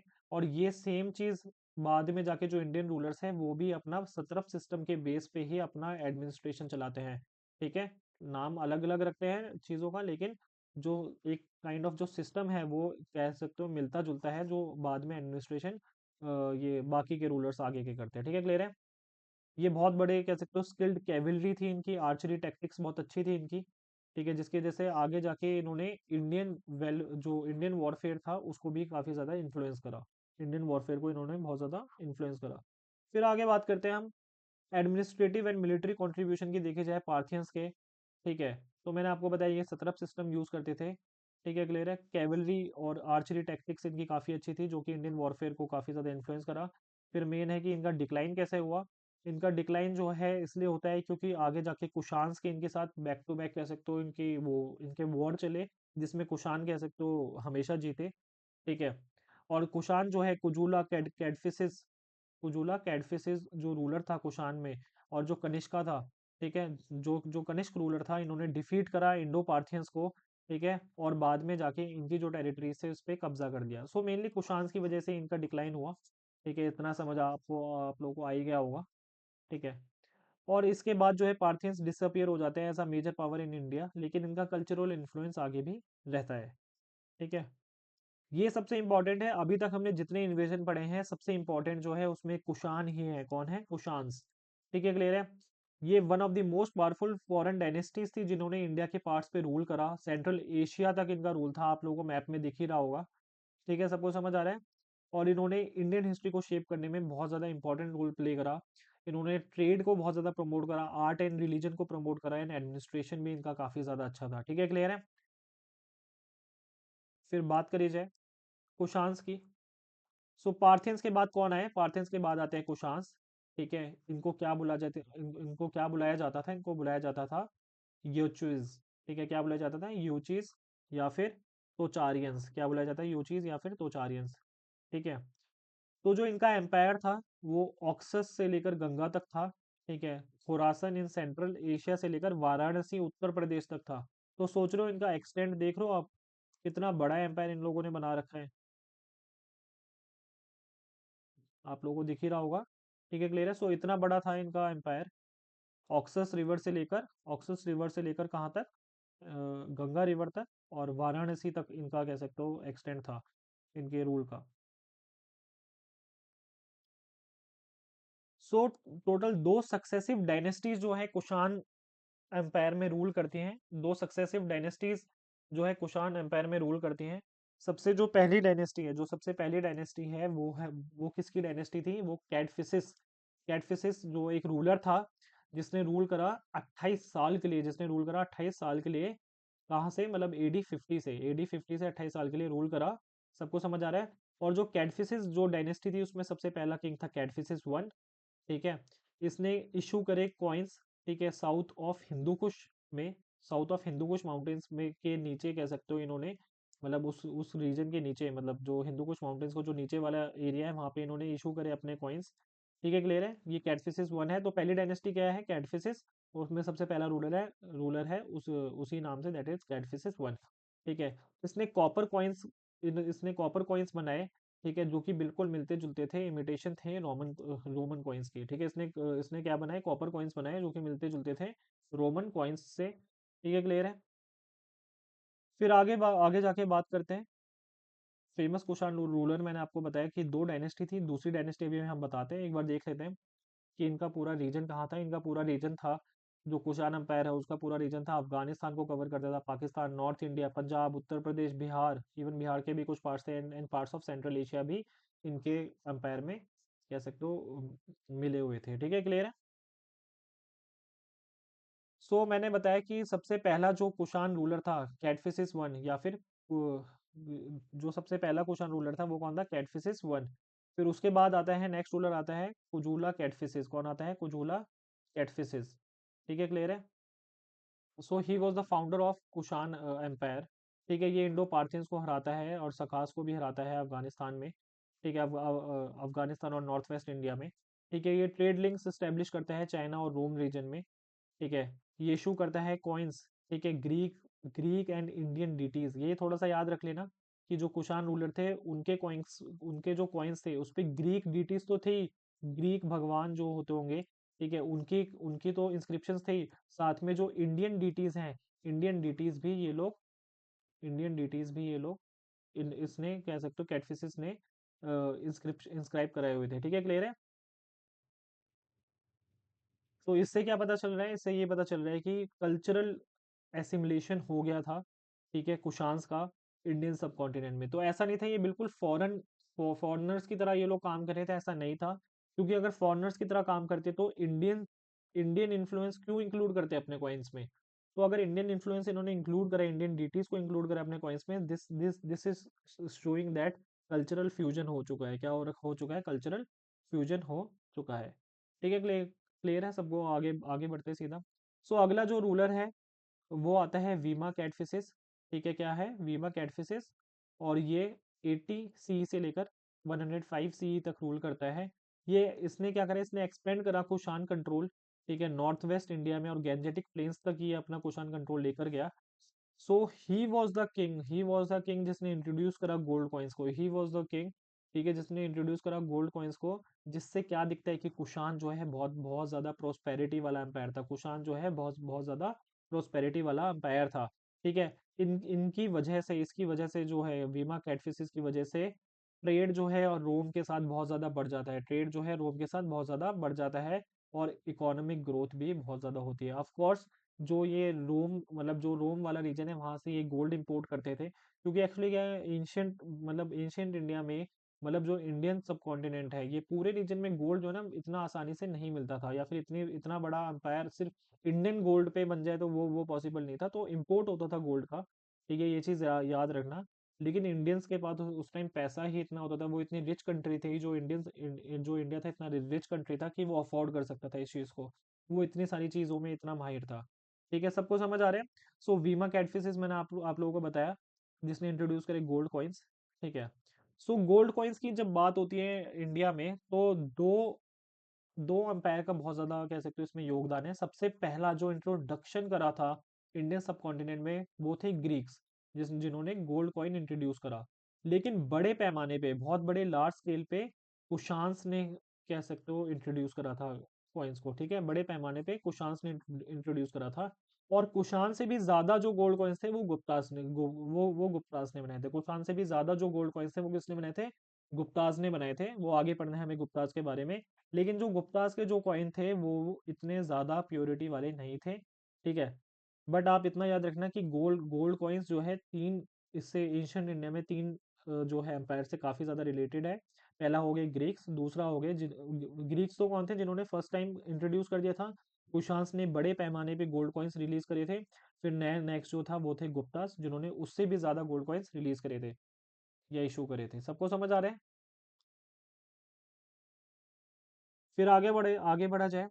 फिर जो सबसे इंपॉर्टेंट रूलर है, मतलब ये पेज आप पूरा रट लेना, एग्जाम में कुछ ना कुछ इस चीज से रिलेटेड आ सकता है एंशियंट इंडिया में अगर पूछा है। सो मेन जो इंपॉर्टेंट रूलर है वो है Kanishka the great. Kanishka the great, that is 127 से लेकर 150 सीई तक इसने रूल करा। कनिष्क द ग्रेट ने 127 से 150 सीई तक इसने रूल करा। ठीक है, ही was the greatest Kushan ruler, he was the greatest Kushan ruler. And ये पेट्रॉन था बुद्धिज्म का, ये पेट्रॉन था। ठीक है, किसका? बुद्धिज्म का। तो इसने बुद्धिज्म में कन्वर्ट हो गया था। ठीक है, क्लियर है। और बहुत ज्यादा पेट्रोनेज इसने प्रोवाइड करी बुद्धिज्म को। इसने एक्सपेंड करा अपने एम्पायर को सेंट्रल एशिया में। ठीक है, इवन बिहार तक ये अपने एम्पायर को ले गया। ठीक है, क्लियर है। ये बहुत इंपॉर्टेंट, ये वाला पॉइंट आप याद रखना। इसने प्रमोट करा किस वाले बुद्धिज्म को? महायान बुद्धिज्म को इसने प्रमोट करा। इसने किस वाले बुद्धिज्म को प्रमोट करा? महायान बुद्धिज्म में। जिसकी वजह से ये एक मेजर वर्ल्ड रिलीजन बन के निकला, जिसके जैसे महायान बुद्धिज्म जो है मेजर वर्ल्ड रिलीजन बन के निकला। ठीक है, इसने एक फेमस कनिष्क स्तूपा बनवाया, फेमस कनिष्क स्तूपा बनवाया पेशावर में। ठीक है, और पेशावर जो है, ठीक है, पेशावर जो है उसको पुरुष पुरुष पुरा के नाम से भी जाना जाता था। एक बार मैं स्पेलिंग आप लोगों को लिखवा देता हूँ। पुरुष पुरुषापुरा पुरुषापुरा होगा एक्चुअली ये। ठीक है, सो पेशावर को उस जमाने में क्या कहा जाता था? पेशावर को उस जमाने में कहा जाता था पुरुषापुरा। ठीक है, आप लोगों को लिख के देख दिखा देता हूँ, फिर आप लोग इसको लिख लेना। ये रहा। ठीक है, सो पहला कैपिटल क्या था इसका? फर्स्ट कैपिटल था इसका पेशावर, पुरुषपुरा। और दूसरा कैपिटल क्या था? पहला कैपिटल था इसका पुरुषापुरा, दूसरा कैपिटल था मथुरा। दूसरा कैपिटल क्या था? मथुरा। तो याद रखना कुषाण के दो कैपिटल थे। पहला कैपिटल था पुरुषापुरा और दूसरा कैपिटल क्या था? मथुरा। सबको समझ आ रहा है? सो मथुरा जो है एक तरह से आर्ट एंड क्राफ्ट के लिए काफी ज्यादा फेमस था, और काफी ज्यादा आर्ट एंड क्राफ्ट में डेवलपमेंट होती है during the rule of the Kushans. ठीक है, फिर आगे बात करी जाए। इसने जो है शका एरा स्टार्ट करा। इसने शका एरा स्टार्ट करा 78 सीई से, जो कि स्टार्ट होता है। ठीक है, जो कि इंडियन गवर्नमेंट आज भी यूज करती है, आज भी यूज करती है। और मैंने आप लोगों को पहले ही बताया था जब हमने बुद्धिज्म डिस्कस करा था कि फोर्थ बुद्धिस्ट काउंसिल जो है कश्मीर में होती है।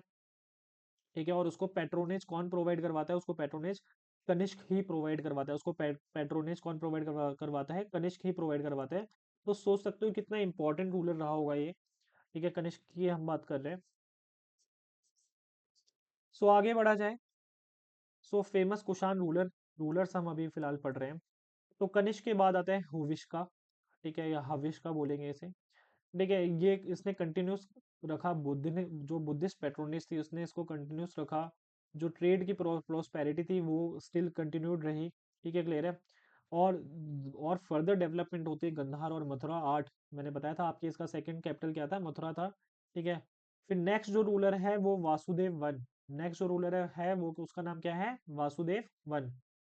So he was the last great Kushan emperor. ये कौन था, लास्ट ग्रेट कुषाण एम्परर था। ठीक है। ये ऐसा कुषाण एम्परर था, ये ऐसा पहला कुषाण एम्परर था, ये ऐसा पहला कुषाण एम्परर था। ही was the first Kushan ruler. ठीक है, जिसने क्या करा था, फुल्ली इंडियन नेम यूज करा था। सो देख रहे हो किस तरह से इंडियन कल्चर पूरा का पूरा अपना लिया है। क्या कोई फॉरेनर अपना नाम वासुदेव रखेगा, नहीं रखेगा ना। तो कोई अपने बच्चे का नाम किसी फॉरेनर के नाम पे रखेगा तो नहीं रखेगा। तो ऑफ कोर्स अगर इंडियन नेम यूज हो रहा है तो इंडियन कल्चर भी क्या है, इंडियन कल्चर भी इन्होंने पूरा का पूरा अपना लिया था। सो फर्स्ट कुषाण रूलर जो है, ठीक है, जिसने कह सकते हो इंडियन नेम अपनाया था वो था वासुदेव वन। जिसने रूल करा 190 से लेकर 230 सी तक। जिससे क्या दिखता है, डीप इंडियन इन्फ्लुएंस दिखता है। ठीक है, क्लियर है। और इसके अंपायर, जब तक इसने रूल करा, अंपायर जो है काफी वीक हो गया था।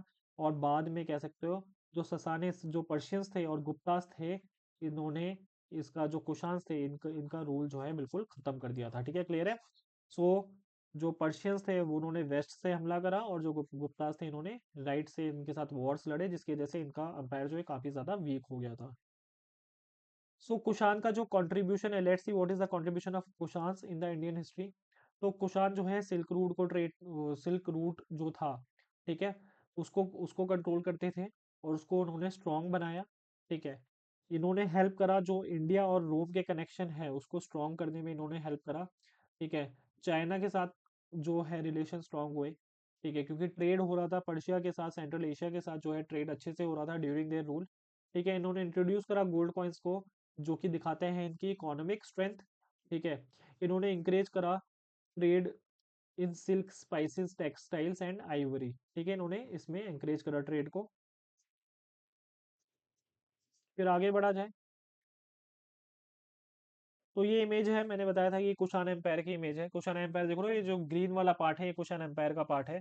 जिसमें ये जो पर्पल वाली लाइन है, ये पर्पल वाली लाइन दिखा रही है आपको पूरा का पूरा जो ट्रेड रूट है, जो पूरा का पूरा ट्रेड रूट है, ये पर्पल वाली लाइन दिखा रही है। सबको समझ आ रहा है। सो देख रहे हो कि किस तरह से बहुत ज्यादा इंपॉर्टेंट रोल प्ले करा था किसने, ये जो कुषाण एम्पायर है in trade development. Religious and cultural impact की बात करी जाए, सो कनिष्क जो है वो पेट्रोनेज देता है किसको, महायान बुद्धिज्म को। जिसकी वजह से वो पूरा का पूरा स्प्रेड हो जाता है इंडिया, चाइना, सेंट्रल एशिया में। ठीक है, कुशान्स ने प्रमोट करा था गंधार एंड मथुरा आर्ट को, जिसमें क्या है, ब्लेंडेड है। जो गंधार और मथुरा आर्ट है उसमें आपको एक ब्लेंड देखने को मिलता है, ग्रीक इन्फ्लुएंस का, पर्शियन इन्फ्लुएंस का और इंडियन इन्फ्लुएंस का। सबको समझ आ रहा है। तो आप ये जो गंधार और मथुरा आर्ट है इसमें आपको ग्रीक वाले फीचर्स भी दिखेंगे, पर्शियंस वाले फीचर भी दिखेंगे और इंडियन फीचर्स तो ऑफ कोर्स दिखेंगे ही। सबको समझ आ रहा है। जो फिर जो कुषाण से इन्होंने स्तूपास बनवाए, मोनेस्ट्रीज बनवाई, तक्षशिला, मथुरा और कश्मीर कश्मीर में। ठीक है, कहाँ पे बनाई, तक्षशिला, मथुरा और कश्मीर में इन्होंने स्तूपास और मोनेस्ट्रीज बनाई। ठीक है, ये भी सेम इन्होंने सत्रप सिस्टम यूज करा था, जिसमें गवर्नर को एक सत्रप ही दे दी जाती थी। ठीक है, क्लियर है। ऑफ कोर्स ये पर्शियन से लेकर आए थे। ये भी मैं आपको, अगर आप लोग लेक्चर्स फॉलो कर रहे हैं तो ये सारी चीज आपको ऑलरेडी पढ़ा चुके हैं, दैट सत्रपी सिस्टम क्या है और बाकी चीजें। ठीक है, इसने मल्टीलिंगुअल कॉइन्स निकाले, जिसमें ग्रीक, खारोष्टी और ब्राह्मी लैंग्वेज, जो ब्राह्मी स्क्रिप्ट है वो यूज हुई थी। ठीक है, जिसमें दिखता है कि ये क्या है, कॉस्मोपॉलिटन एम्पायर था। ठीक है, क्लियर है। सो जो कुषाण है, इनके पीरियड में संस्कृत बहुत ज्यादा यूज होने लग जाती है, इंस्क्रिप्शन में संस्कृत जो है बहुत ज्यादा यूज होने लग जाती है during the rule of Kushan. So ये इनका क्या है, इनका योगदान है। फिर बात करी जाए इनकी जो डिक्लाइन है वो क्यों होता है, इनका डिक्लाइन होता है वासुदेव के रूल के बाद, जो कि 230 सी में एंड हो जाता है। जो ससानिद पर्शियंस थे, ये इनकी टेरिटरी, जो वेस्टर्न टेरिटरीज थे, मैंने बताया था पर्शियंस वेस्ट वाली साइड थे पर्शियंस। तो इन्होंने क्या करा, इन्होंने जो इसकी वेस्ट वाली टेरिटरी थी उस पर कब्जा कर लिया था। और जो ईस्ट में थे, ईस्ट में कौन थे, ईस्ट में थे गुप्तास। तो गुप्ताज ने इनको ओवरथ्रो कर दिया था, गुप्ताज ने इन्हें ओवरथ्रो कर दिया था 4th सेंचुरी सीई में। सबको समझ आ रहा है? सो अब अगर बात करी जाए impact of central Asian contacts, ठीक है, क्या इम्पैक्ट रहा, क्या ये ऐसे ही मतलब कि ये लोगों इन लोगों ने इन्वेजन करा और इनका कुछ इन्फ्लुएंस नहीं रहा, ऐसा था? ऑफ कोर्स ऐसा नहीं था। ये पूरा का पूरा कह सकते हो एसिमिलेट हो गए थे ये लोग, इनका पूरा का पूरा इंडियनाइजेशन हो गया था। क्या हो गया था? इंडियनाइजेशन हो गया था, ये जितने भी फॉरेन इन्वेडर्स थे, ठीक है, तो ये इंडिया में इंडियंस की तरह रहे थे, ठीक है, ना कि किसी फॉरेनर की तरह। सो बात करी जाए impact of central Asian contacts, so structure and potters, जो सका एंड कुषाण फेज में, ठीक है, let's see structures and potters का क्या इन्फ्लुएंस रहा। तो पहली बात तो जो बर्न्ट ब्रिक्स है, जो बर्न्ट ब्रिक्स है, ऐसी ब्रिक्स जिनको पकाया जाता है, उससे फ्लोरिंग बनाना स्टार्ट हो गया, उससे फ्लोरिंग बनाना स्टार्ट हो गया था। तो ये इनका इन्फ्लुएंस रहा कि जो अब जो घर बन रहे थे, अब जो इस्टेब्लिशमेंट्स बन रही थी, उसमें बर्न्ट ब्रिक्स जमीन बनाने के लिए या फिर फ्लोर बनाने के लिए यूज में होने लगी। फिर टाइल्स जो है फ्लोरिंग एंड रूफिंग दोनों के लिए यूज होने लगी, ठीक है। सुर्खी यूज करने लग गए, ठीक है, लेकिन टाइल्स जो है आउटसाइड यूज नहीं करते थे। कंस्ट्रक्शन ऑफ ब्रिक वेल्स, ये ब्रिक वेल्स का जो इन्फ्लुएंस है ये भी सेंट्रल एशियन कॉन्टेक्स्ट की वजह से है। ये जो इन्वेजन हुआ इसकी वजह से जो ब्रिक वेल्स है, ठीक है, यानी ऐसे वेल जो कि ऐसे जो कुएं जो कि ब्रिक से बने हुए हैं, ये भी इन्हीं के टाइम से स्टार्ट हुआ। रेड वेयर पॉटरी ये लोग यूज करते थे, तो इंडियन सबकॉन्टिनेंट में रेड वेयर पॉटरी जो है एक्चुअली उससे पहले भी होती थी, बट इनके स्टाइल वाली कह सकते हो वो भी यूज होने लगी, ठीक है। तो ऐसी रेड पॉटरी जो कि यूज होती थी सेंट्रल एशिया में, ठीक है, ठीक है, जो कि फरगाना वाले रीजन में भी यूज होती थी, वो वैसी कह सकते हो इंडिया में भी इंट्रोड्यूस करी गई। सबको समझ आ गया? ट्रेड एंड टेक्नोलॉजी की अगर बात करी जाए, सो इन्होंने कैवलरी इंट्रोड्यूस करी, और एक ऐसी कैवलरी जो कि काफी ज्यादा बेटर थी। जो पहले इंडियंस के पास जो कैवलरी थी, उससे बेटर कैवलरी इनकी थी, ठीक है। और use of riding horse large scale पे इन्होंने इंट्रोड्यूस करा। इन्होंने इंट्रोड्यूस करा रेंस एंड सैडल। ये वाला पॉइंट आप लोग इस पूरी स्लाइड में सबसे ज्यादा इंपॉर्टेंट पॉइंट ये है कि इन्होंने रेंस एंड सैडल यूज करा, ठीक है, क्लियर है। और ये जो सकाज एंड कुशांस थे बहुत ज्यादा इंपॉर्टेंट, ये क्या है, एक्सीलेंट हॉर्समैन थे, हॉर्समैन बहुत अच्छे थे, इसलिए कह सकते हो वॉर्स में इनकी जीत होती थी, ठीक है। जो सकाज एंड कुशांस हैं, इन्होंने टर्बन, ट्यूनिक और ट्राउजर को इंट्रोड्यूस करा, और हैवी लॉन्ग कोट को इंट्रोड्यूस करा। और ये जो लॉन्ग कोट है ये आगे जाके बनता है शेरवानी, जो आप लोग मान्य वर्ग के कपड़े पहनते हो ना, शेरवानी, महंगे महंगे शेरवानी, ठीक है। तो ये जो लॉन्ग कोट है, मतलब शेरवानी से पहले लॉन्ग कोट हुआ करता था, और इसको इंट्रोड्यूस करा था सकाज और कुशांस ने ही। सभी को क्लियर है? आपको दिखाऊंगा मैं आगे इमेजेस से, थोड़ा याद और अच्छे से रहेगा। सो ये एक्सीलेंट हॉर्समैन थे। इन्होंने क्या इंट्रोड्यूस करा था? इन्होंने इंट्रोड्यूस करा था रेंस एंड सैडल्स, ठीक है, और एक्सीलेंट हॉर्समैन थे, ठीक है। टर्बन, ट्यूनिक, ट्राउजर इन्होंने इंट्रोड्यूस करा, हैवी लॉन्ग कोट इंट्रोड्यूस करा, जो कि आगे जाके क्या बना, शेरवानी बना। सबको समझ आ रहा है? सो इनके इंटीमेट कॉन्टेक्ट्स की वजह से सेंट्रल एशिया और इंडिया के बीच में इंटीमेट कॉन्टेक्ट्स बने, ठीक है। इंडिया को गोल्ड मिला सेंट्रल एशिया से, इंडिया को क्या मिला? गोल्ड मिला सेंट्रल एशिया से, ठीक है, और रोमन एम्पायर से। तो मैंने बताया था आप लोगों को कि इंडिया गोल्ड इंपोर्ट करता था। और जो कुशांस थे वो उन्होंने बहुत अच्छा खासा ट्रेड रूट पे कंट्रोल करा हुआ था। So they were the first rulers in India, they were the first rulers in India जिन्होंने गोल्ड कॉइन्स इशू करे बहुत बड़े स्केल पे, जिन्होंने गोल्ड कॉइन्स इशू करे बहुत बड़े स्केल पे। सबको समझ आ रहा है? सो आपको ये समझ आना चाहिए कि कितनी ज्यादा प्रोस्पेरिटी थी, कितनी ज्यादा प्रोस्पेरिटी थी उस जमाने में, ठीक है, क्लियर है। सो मैंने आपको लोगों को बताया था लॉन्ग कोट, ये बेसिकली कनिष्क का एक स्टैचू मिला था मथुरा में, ये जो आप लोगों को दिख रहा है ये पूरा कनिष्क का, इसमें जो अपर पार्ट है, जो हेड वाला पार्ट है, वो आई गेस किसी इन्वेजन में या किसी वॉर में टूट गया होगा या तोड़ दिया होगा, जैसा भी है, ठीक है, क्लियर है। सो ये जो लॉन्ग कोट आप देख रहे हैं, ये लॉन्ग कोट जो है इस वाले स्टैचू में जो लॉन्ग कोट पहना है कनिष्क ने, ठीक है, यही आगे जाके क्या बना है, यही आगे जाके बनता है शेरवानी जो आज आप लोग पहनते हो, ठीक है, क्लियर है। सो शेरवानी का ओरिजिन आई होप सबको समझ आ रहा होगा। फिर ये जो है ट्यूनिक है, टर्बन है, ये जो टर्बन है, ठीक है, टर्बन है, ट्यूनिक है, सबको समझ आ रहा है।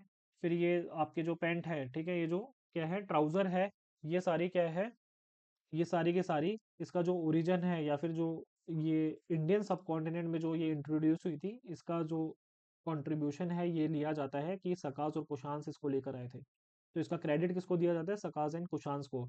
So they introduce the tunic, turban and trousers, ठीक है, और लॉन्ग कोट भी इन्होंने इंट्रोड्यूस करा था। फिर मैंने बताया था इन्होंने ये रेन एंड सैडल्स इंट्रोड्यूस करे थे। तो देखा जब घोड़े पे बैठते तो एक पूरा का पूरा ऐसे लेदर वेदर का बना होता है। तो ये किसने इंट्रोड्यूस करा था? ये एक्सीलेंट हॉर्समैन थे, सकाज और कुशांस। सकाज एंड कुशांस जो है एक्सीलेंट हॉर्समैन थे, ठीक है। तो ये इन्होंने इंट्रोड्यूस करा था इंडियन सब कॉन्टिनेंट में, जो कि आगे जाके बाकी रूलर्स और बाकी एम्पायर जो जितने भी आगे गुप्ताज गुप्ताज है सब लोग आगे जाके ये चीजें यूज करने लग गए थे। सो सेंट्रल एशियन कॉन्टेक्स्ट की वजह से अब नेक्स्ट जो टॉपिक है वो हम पढ़ रहे हैं फ्यूडेटरी ऑर्गेनाइजेशन। तो जो कुशांस हैं, ठीक है, वो जो कुशान जो किंग्स थे, ठीक है, वो कैसे टाइटल अपनाते थे? वो अपनाते थे title Kings of the Kings, ठीक है। किंग्स ऑफ द किंग्स वाले टाइटल अपनाते थे कि भाई जो एक रूलर है, जैसे फॉर एग्जांपल कनिष्क है, तो उसको किंग्स ऑफ द किंग्स बुला रहे हैं। एक ऐसा किंग्स जो कि बहुत सारे किंग्स का किंग है, ठीक है, बहुत सारे किंग। अब कंफ्यूजन हो रहा होगा आप लोगों को, बस इतना याद रखना कि बहुत सारे रीजन है, मतलब बहुत सारी सत्रपी है, बहुत सारे मतलब फॉर एग्जांपल एक बहुत बड़ा एम्पायर है, उसको अलग अलग रीजन में बांट दिया। तो यहाँ पे king 1, king 2, king 3, king 4, king 5, ये सब अलग अलग रूल कर रहे हैं। इनके ऊपर एक सिंगल किंग रूल कर रहा है, फॉर एग्जाम्पल कनिष्क। तो किंग ऑफ द किंग्स इन्होंने कह सकते हो टाइटल यूज करे, जिससे दिखता है कि क्या था, इन्होंने फ्यूडेटरी ऑर्गेनाइजेशन बनाई। कैसी ऑर्गेनाइजेशन बनाई? फ्यूडेटरी। सबको समझ आ रहा है? फिर इन्होंने क्या है, जो सकास और कुशान थे, इन्होंने ये जो कॉन्सेप्ट होता है कि जो किंग है वो डिवाइन होता है, जो किंग है वो डिवाइन ओरिजिन का होता है, ठीक है, that is the divine origin of kingship. ये वाले कॉन्सेप्ट को इन्होंने स्ट्रेंथन करा। क्या करा? स्ट्रेंथन करा। सबको समझ आ रहा है? सो आगे बात करी जाए, इन्होंने इंट्रोड्यूस करा सत्रप सत्रप वाला सिस्टम, जिसमें अंपायर को डिवाइड करा जाता था। मैंने आप लोगों को ये भी बता दिया, इन्होंने इंट्रोड्यूस करा सत्रप वाला सिस्टम, जिसमें अंपायर को डिवाइड करा जाता था बहुत सारी सत्रपीस में। और हर सत्रपी को रूल करता था एक सत्रप। एक हर सत्रप को रूल करता था एक सत्रप, यानी गवर्नर। सबको समझ आ रहा है? तो इससे क्या पता चल रहा है? यहाँ पे लेस सेंट्रलाइजेशन है। क्या है यहाँ पे? लेस सेंट्रलाइजेशन है, ठीक है, अंडर दीज रूलर्स, ठीक है। इन्होंने मिलिट्री गवर्नरशिप भी इंट्रोड्यूस करी। क्या क्या इंट्रोड्यूस करी? मिलिट्री गवर्नरशिप इंट्रोड्यूस करी। जिस तरह से ग्रीक्स थे, ग्रीक्स में आपको याद है एलेक्जेंडर का एक जनरल था, एलेक्जेंडर का एक जनरल था जिसका क्या नाम था? सेल्यूकस नाम था। तो देख रहे हो आप लोगों ने, सेल्यूकस ने क्या करा? सेल्यूकस वन निकेटर नाम था। तो सेल्यूकस ने क्या करा? अपना रूल स्टैब्लिश कर लिया था आफ्टर अलेक्जेंडर। तो ये चीज किसने इंट्रोड्यूस करी? ये ऑफ कोर्स ये सेंट्रल एशियन कॉन्टेक्स्ट की वजह से ही इस चीज का इंट्रोडक्शन हुआ इंडियन सब कॉन्टिनेंट में। So the Greeks appointed their governors called strategos, या स्ट्रेटेगोस बोलेंगे, ठीक है। Military governors were necessary to maintain the power of foreign rulers over the conquered people. So military governance बहुत ज्यादा important भी थी। अब देखो, अगर मेरे पास दो ऑप्शन है भाई, एक पहली बात तो फॉर एग्जांपल हम एक नए एरिया में जाएं, ठीक है, एक इंसान है बिल्कुल नए एरिया में जाता है, और वहां पे क्या इस्टेब्लिश करता है? वहां पे इस्टेब्लिश करता है, एक इंसान है नए एरिया में जाता है और वहां पे इस्टेब्लिश करता है अपना रूल। तो उसके पास दो ऑप्शन है कि भाई इस पर्सन 1 को आप बनाओ गवर्नर, या फिर पर्सन 2 को गवर्नर बनाओ। तो आप इमेजिन करो, अगर पर्सन 1 मिलिट्री बैकग्राउंड का है और पर्सन 2 नॉर्मल बैकग्राउंड का है, जिसको कुछ नहीं आता, लड़ाई झगड़ा वॉरफेयर कुछ नहीं आता, तो आपको नए रीजन में जहां पे आप फॉरेनर की तरह रह रहे हो, तो वहां पे कंट्रोल किसका ज्यादा अच्छा रहेगा? ऑफ कोर्स मिलिट्री वाले बंदे का अच्छा कंट्रोल रहेगा। तो मिलिट्री गवर्नरशिप जो है इंट्रोड्यूस करी ये जितने भी इन्वेडर्स थे, जितने भी इन्वेडर्स थे, इन्होंने क्या इंट्रोड्यूस करी? मिलिट्री गवर्नरशिप इंट्रोड्यूस करी। आई होप सबको समझ आ रहा होगा। So the Greeks appointed their governors called strategos. The Greeks appointed their governors called strategos, ठीक है। सो मिलिट्री गवर्नर्स बहुत ज्यादा इंपॉर्टेंट थे, ठीक है, पावर को मेंटेन करने में। फॉरेन रूलर्स क्योंकि एक्ट कर रहे थे यहाँ पे, सबको समझ आ रहा है, क्योंकि फॉरेन रूलर्स ने कॉन्कोर कर लिया था लोकल पीपल को, ठीक है, लोकल एरियाज को। अब ये जो है न्यू एलिमेंट्स भी इंट्रोड्यूस करवाते हैं इंडियन सोसाइटी में, ठीक है। अब जब ये फॉरेन रूलर्स इंडिया में आए, जब ये फॉरेन रूलर्स इंडिया में आए, तो ये पूरे के पूरे अच्छी तरह से एब्जॉर्ब हो गए थे इंडियन सोसाइटी में। तो इसका सबूत किससे मिला है? इसका सबूत मिला है जो डिफरेंट टेक्स्ट थे उस जमाने के। ठीक है, वहां पे जैसे फॉर एग्जांपल जो जो मनु है, जो मनु है जिन्होंने मनुस्मृति लिखी थी, ठीक है, वो कहते हैं कि जो सकाज और पार्थियंस जो थे, ठीक है, उनको क्षत्रिय का दर्जा दिया है। क्या, किसका दर्जा दिया है? क्षत्रिय का दर्जा दिया है। लेकिन ऐसे क्षत्रिय जो अपनी ड्यूटी पूरी नहीं कर पाए, ऐसे क्षत्रिय जो कि अपनी पूरी ड्यूटी नहीं कर पाए, तो यानी सेकंड क्लास क्षत्रिय कह सकते हो, इन्हें कहा गया सेकंड क्लास क्षत्रिय कहा गया। तो जितने ये फॉरेन इन्वेडर्स थे, ऑफ कोर्स ये मिलिट्री वाले लोग थे, ये लड़ाई झगड़े वाले लोग थे, ठीक है, ये वॉरफेयर वाले लोग थे और स्ट्रांग लोग थे। तो ऑफ कोर्स ब्राह्मण्स जो थे इन्हें नाराज नहीं कर सकते थे, तो ब्राह्मण्स ने क्या करा, इनको क्षत्रिय का दर्जा दे दिया सोसाइटी में कि भैया आप क्षत्रिय हो। ठीक है, लेकिन कैसे क्षत्रिय हो? सेकंड क्लास क्षत्रियास हो। सबको समझ आ रहा होगा, आई होप सो। फिर रिलीजन की बात करी जाए, सम ऑफ द फॉरेन रूलर्स जो थे वो कन्वर्ट हो गए थे वैष्णविज्म में। ठीक है, किस में कन्वर्ट हो गए थे? वैष्णविज्म में कन्वर्ट हो गए थे, यानी विष्णु के फॉलोअर्स थे। किसके फॉलोअर्स थे? विष्णु के फॉलोअर्स थे। ठीक है, और विष्णु उस जमाने में किस चीज के गॉड थे? The God of protection and preservation के गॉड थे। ठीक है, और इसी तरह से देखिए, जो ग्रीक एम्बेसडर था, ये चीज याद रखना आप, ग्रीक एम्बेसडर जो था हेलिडोरस, ठीक है, या हेलियोडोरस जो था ग्रीक एम्बेसडर, ठीक है, इसने एक पिलर पिलर बनवाया था विष्णु जी की, पिलर बनवाया था विष्णु जी के ऑनर ऑनर में।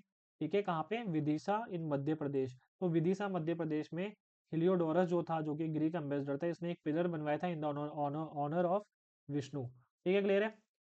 कुछ रूलर्स ने क्या अपना लिया? बुद्धिज्म अपना लिया। तो जैसे जो फेमस ग्रीक रूलर था मियंडर, ठीक है, मियंडर के बारे में मैंने बताया आपको, वो कन्वर्ट हो गया था बुद्धिज्म में।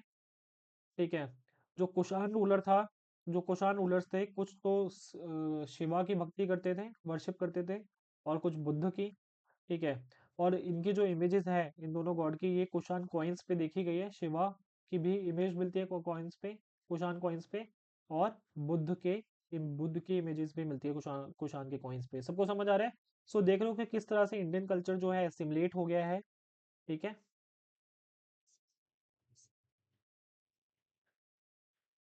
और कुछ जो कुषाण रूलर्स हैं, ये वर्शिप करते थे विष्णु की, या फिर किंग, फॉर एग्जांपल जैसे किंग वासुदेव, जैसे किंग वासुदेव। तो किंग वासुदेव ने तो नाम ही अपना विष्णु के ऊपर रखा हुआ है। सबको समझ आ रहा होगा, आई होप सो।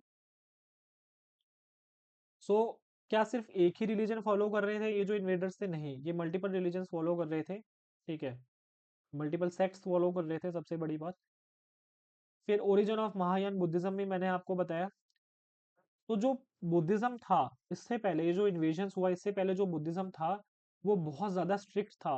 वो बहुत ज्यादा स्ट्रिक्ट था, और बहुत ज्यादा डिफिकल्ट था। जो फॉरेनर्स थे उनको समझने के लिए बहुत ज्यादा डिफिकल्ट था। फॉरेनर्स के लिए उनको बहुत मुश्किल हो रहा था ये चीज, ये जो रूल्स एंड रेगुलेशंस इसको फॉलो करने में।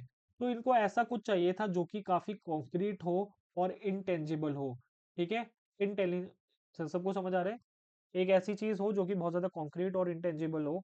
तो इन्होंने क्या बनाया, इन्होंने इस चीज को सिंपल करने के लिए, जो बुद्धिज्म है उसको आसान करने के लिए, ताकि आम लोगों को समझ आए, ये जो फॉरेनर्स हैं, ये जो बाहर से हैं, इनको ऑफ कोर्स इन्होंने बुद्धिज्म अपनाया। तो बुद्धिज्म अपनाने के लिए इन्हें समझ भी तो आना चाहिए कि बुद्धिज्म में क्या है। तो उसको आसान बनाने के लिए ओरिजिन होता है महायान बुद्धिज्म का। किसका ओरिजिन होता है? महायान बुद्धिज्म का। ठीक है, so they developed a new form of Buddhism called Mahayana Buddhism, और द ग्रेट व्हील, और द ग्रेट व्हील। ठीक है, इसमें और महायान बुद्धिज्म में जो है इमेज ऑफ बुद्धा को वर्शिप करा जाने लगा, इमेज ऑफ बुद्धा को वर्शिप करा जाने लगा। सबको समझ आ रहा है? और ऐसे लोग जो कि महायान बुद्धिज्म को फॉलो नहीं करते थे, ठीक है, वो किस वाले बुद्धिज्म में फॉलो होने लगे? वो फॉलो होने लगे हीनयान, या फिर स्मॉलर व्हील वाले बुद्धिज्म में। सबको समझ आ रहा है?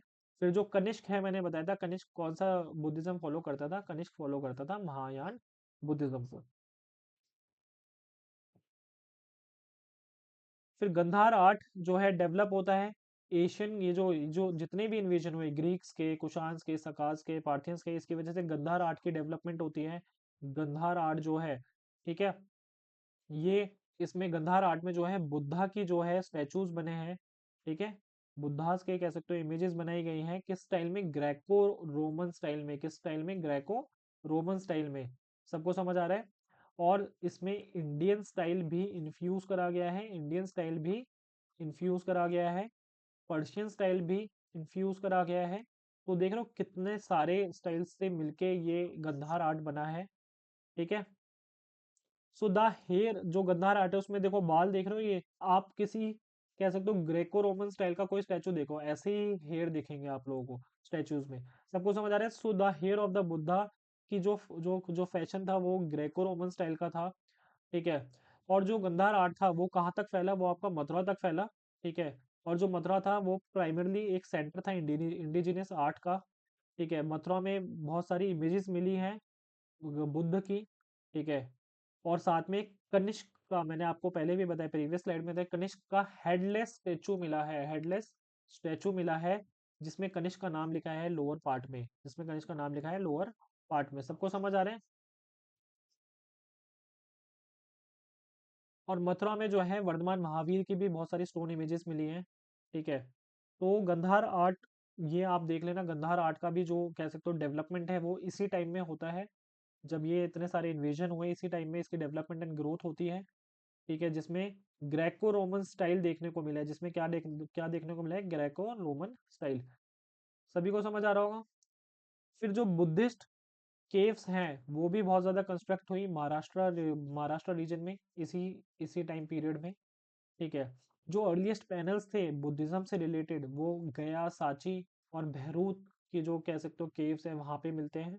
ठीक है। और वो इसी सेकंड सेंचुरी बीसी को बिलोंग करते हैं, सेकंड सेंचुरी बीसी को बिलोंग करते हैं। सभी को समझ आ रहा है? लिटरेचर एंड लर्निंग की बात करी जाए, सो अर्लीस्ट स्पेसिमेन जो है काव्या स्टाइल का, जो सबसे पहला स्पेसिमेन है वो क्या है?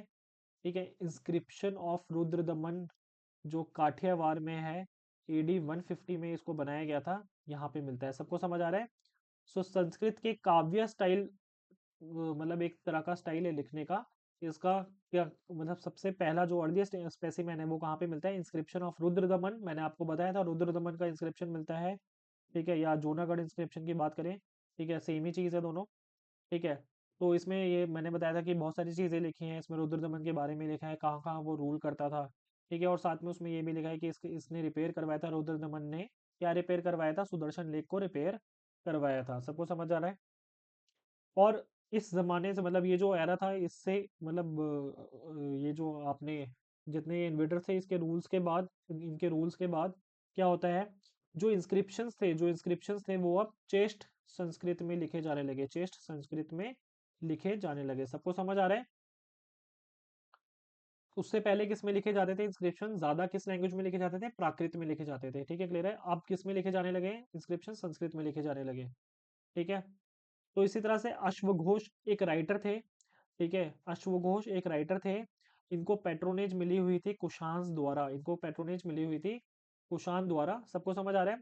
तो अश्वघोष ने पहली बात तो क्या लिखा? पहला लिखा बुद्ध चरिता। क्या लिखी? बुद्ध चरिता, जिसमें बायोग्राफी ऑफ बुद्ध थी। ठीक है। ये आप लोगों को याद रखना, इसी टाइम पीरियड में बनी है, कुशांस के पेट्रोनेज में थे, तो यानी कुशांस के अंडर में एक तरह से कह सकते हो। तो अश्वघोष ने क्या लिखी? बुद्ध चरित्र। क्या लिखी? बुद्ध चरित्र लिखी, जो कि क्या है? बायोग्राफी ऑफ बुद्धा है। ठीक है। और दूसरा क्या है? सौंदर सौंदरानंद। ठीक है। क्या है दूसरा? क्या है? सौंदरानंद। ये एक संस्कृत काव्य है जो कि अश्वघोष ने लिखी। सबको समझ आ रहा है? फिर महायान बुद्धिज्म का एक टेक्स्ट है, वो भी इसी टाइम का है, महायान बुद्धिज्म का भी एक टेक्स्ट है। ठीक है। अवदनाज। ठीक है। अवदनाज एक महायान बुद्धिज्म का भी टेक्स्ट है। ठीक है। ये भी इसी जमाने में लिखा गया है, इसको कह सकते हो हाइब्रिड संस्कृत में लिखा गया है, इसको हाइब्रिड संस्कृत में लिखा गया है। इसमें टीचिंग्स ऑफ महायान बुद्धिज्म है, इसमें क्या है? टीचिंग्स ऑफ महायान बुद्धिज्म है। फिर महावस्तु और दिव्या और दिव्या दान, ये दो बुक भी इसी टाइम पे लिखी गई, महावस्तु और दिव्या दान भी लिखी गई इसी इसी टाइम पे। ये जो दोनों बुक्स हैं ये भी बुद्धिज्म से रिलेटेड है, ये भी बुद्धिज्म से रिलेटेड है। इसमें जो बुद्ध है उनकी लाइफ के बारे में, उनकी टीचिंग्स के बारे में पढ़ाया गया है या लिखा गया है। सबको समझ आ रहा होगा, आई होप सो। तो ये चीज़ याद रखना, लिटरेचर एंड लर्निंग जो है काफ़ी ज़्यादा अच्छे से डेवलप हुआ था। फिर जो इंडियन थिएटर है, इंडियन थिएटर की डेवलपमेंट भी इसी टाइम पीरियड से स्टार्ट हो गई थी। क्योंकि ये जो इन्वेडर्स थे इन्होंने क्या इंट्रोड्यूस करा था, इन्होंने कर्टेन्स को इंट्रोड्यूस करा था। और कर्टेन्स जो है, वो कर्टेन्स को क्या बुलाया जाता था, यवनिका।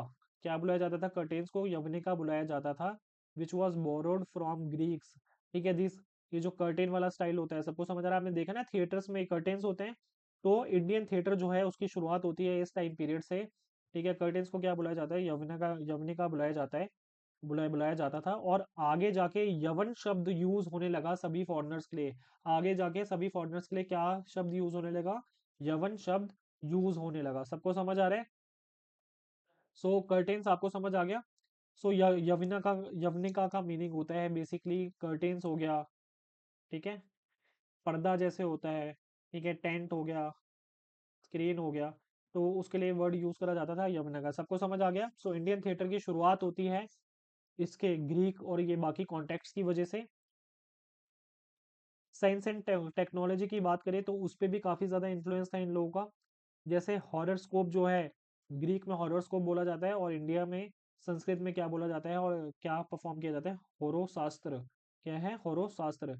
चरक संहिता, चरक संहिता जो है, चरक संहिता जो है इसी टाइम पीरियड की एक बुक है, ठीक है, जिसमें बहुत सारे प्लांट्स के बारे में लिखा है, हर्ब्स के बारे में लिखा है, ठीक है, जिससे दवाइयाँ बनाई जा सकती हैं और पेशेंट्स को ठीक करा जा सकता है। तो चरक संहिता भी इसी टाइम पीरियड की बुक है, ठीक है। प्लांट्स को औषधि बोला जाता था, प्लांट्स को क्या बोला जाता था, औषधि बोला जाता था। और औषधि शब्द से ही क्या बनता है बाद में, औषधि, यानी जो दवाइयाँ हम बोलते हैं ना, हिंदी में औषधि बोला जाता है, ठीक है, क्लियर है। लेदर मेकिंग, जो लेदर के जरिए शूज जो है बनते थे, वो इसी टाइम पीरियड से इंडिया में बनने स्टार्ट हो गए, कि लेदर से शूज बनाए जाएं, ठीक है। ये जो प्रैक्टिस है ये भी इसी टाइम पीरियड से स्टार्ट हुई थी। कुषाण जो है कॉपर कॉइन्स यूज करते थे, जो कि imitation of Roman gold coins, जो रोमन अपने गोल्ड कॉइन्स बनाते थे उसी को कॉपी करके कुषाण अपने कॉपर कॉइन्स भी बनाते थे। तो क्या सिर्फ कुषाण कॉपर कॉइन्स बनाते थे? नहीं, अभी जस्ट मैंने थोड़ी देर पहले बताया कि ये लोग गोल्ड कॉइन्स बनाते थे, बड़े पैमाने पे इन्होंने गोल्ड कॉइन्स बनाए, और साथ में इन्होंने कौन से कॉइन बनाए, कॉपर कॉइन्स भी बनाए। सबको समझ आ रहा है?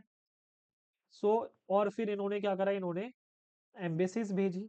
ये जो रूलर्स थे इन्होंने एम्बेसीज भेजी, ठीक है। जैसे रोमन, जो रोमन एम्परर था ऑगस्टस, ठीक है, जो रोमन एम्परर था ऑगस्टस, वहाँ पे एम्बेसीज गई, ठीक है। और जैसे रोमन एम्परर ट्राजन जो था उसके यहाँ पे एम्बेसीज गई, ठीक है। यानी कुल मिला के जो एम्बेसीज थी, मतलब जो मिशनरीज थे वो या फिर जो ट्रैवलर थे, वो बाहर जाते थे, मतलब रोम वाले रीजन में या सेंट्रल एशिया में जाते थे, और वहाँ से लोग इंडिया में आते थे। तो जिसकी वजह से क्या है, काफ़ी ज़्यादा कल्चरल इन्फ्लुएंस था, ट्रेड एंड कॉमर्स काफ़ी ज़्यादा बढ़ चुका था। आई होप सभी को समझ आ रहा होगा। सो वर्किंग इन ग्लास जो है, वो भी फॉरेन आइडियाज से काफ़ी ज़्यादा उसको इन्फ्लुएंस मिला, ठीक है। सो जो फॉरेन आइडियाज थे, ठीक है, उसके जैसे जो वर्किंग इन ग्लास है, जो ग्लास का वर्क होता था उस पर भी काफ़ी ज़्यादा इन्फ्लुएंस देखा गया। सबको समझ आ रहा होगा, आई होप सो। तो काफ़ी चीज़ें हमने पढ़ लिया है। तो क्या क्या पढ़ा, सबसे पहले कौन आए थे, सबसे पहले पोस्ट मॉडर्न एम्पायर में सबसे पहले ग्रीक्स आते हैं। ग्रीक्स के बाद कौन आते हैं, आपके सकाज आते हैं। सकाज के बाद आते हैं आपके पार्थियंस। और पार्थियंस के बाद कौन आते हैं, पार्थियंस के बाद आते हैं आपके कुशान्स।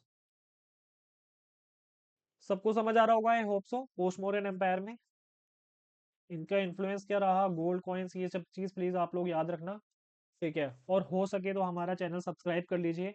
इससे बाहर आपका कुछ भी नहीं आएगा, मैंने बहुत सारी इंपॉर्टेंट चीज़ें पढ़ा दी हैं, एंशियंट इंडिया पढ़ लो। इससे बाहर आपका कुछ भी नहीं आएगा, ये सारी सीरीज फॉलो कर लीजिए अगर आपको टाइम मिलता है, ठीक है। 1.5x या फिर 1.25x पे लेक्चर देखिएगा, बहुत जल्दी कवर हो जाएंगे, ठीक है। बाकी मिलते हैं नेक्स्ट लेक्चर में। Till then bye bye and take care.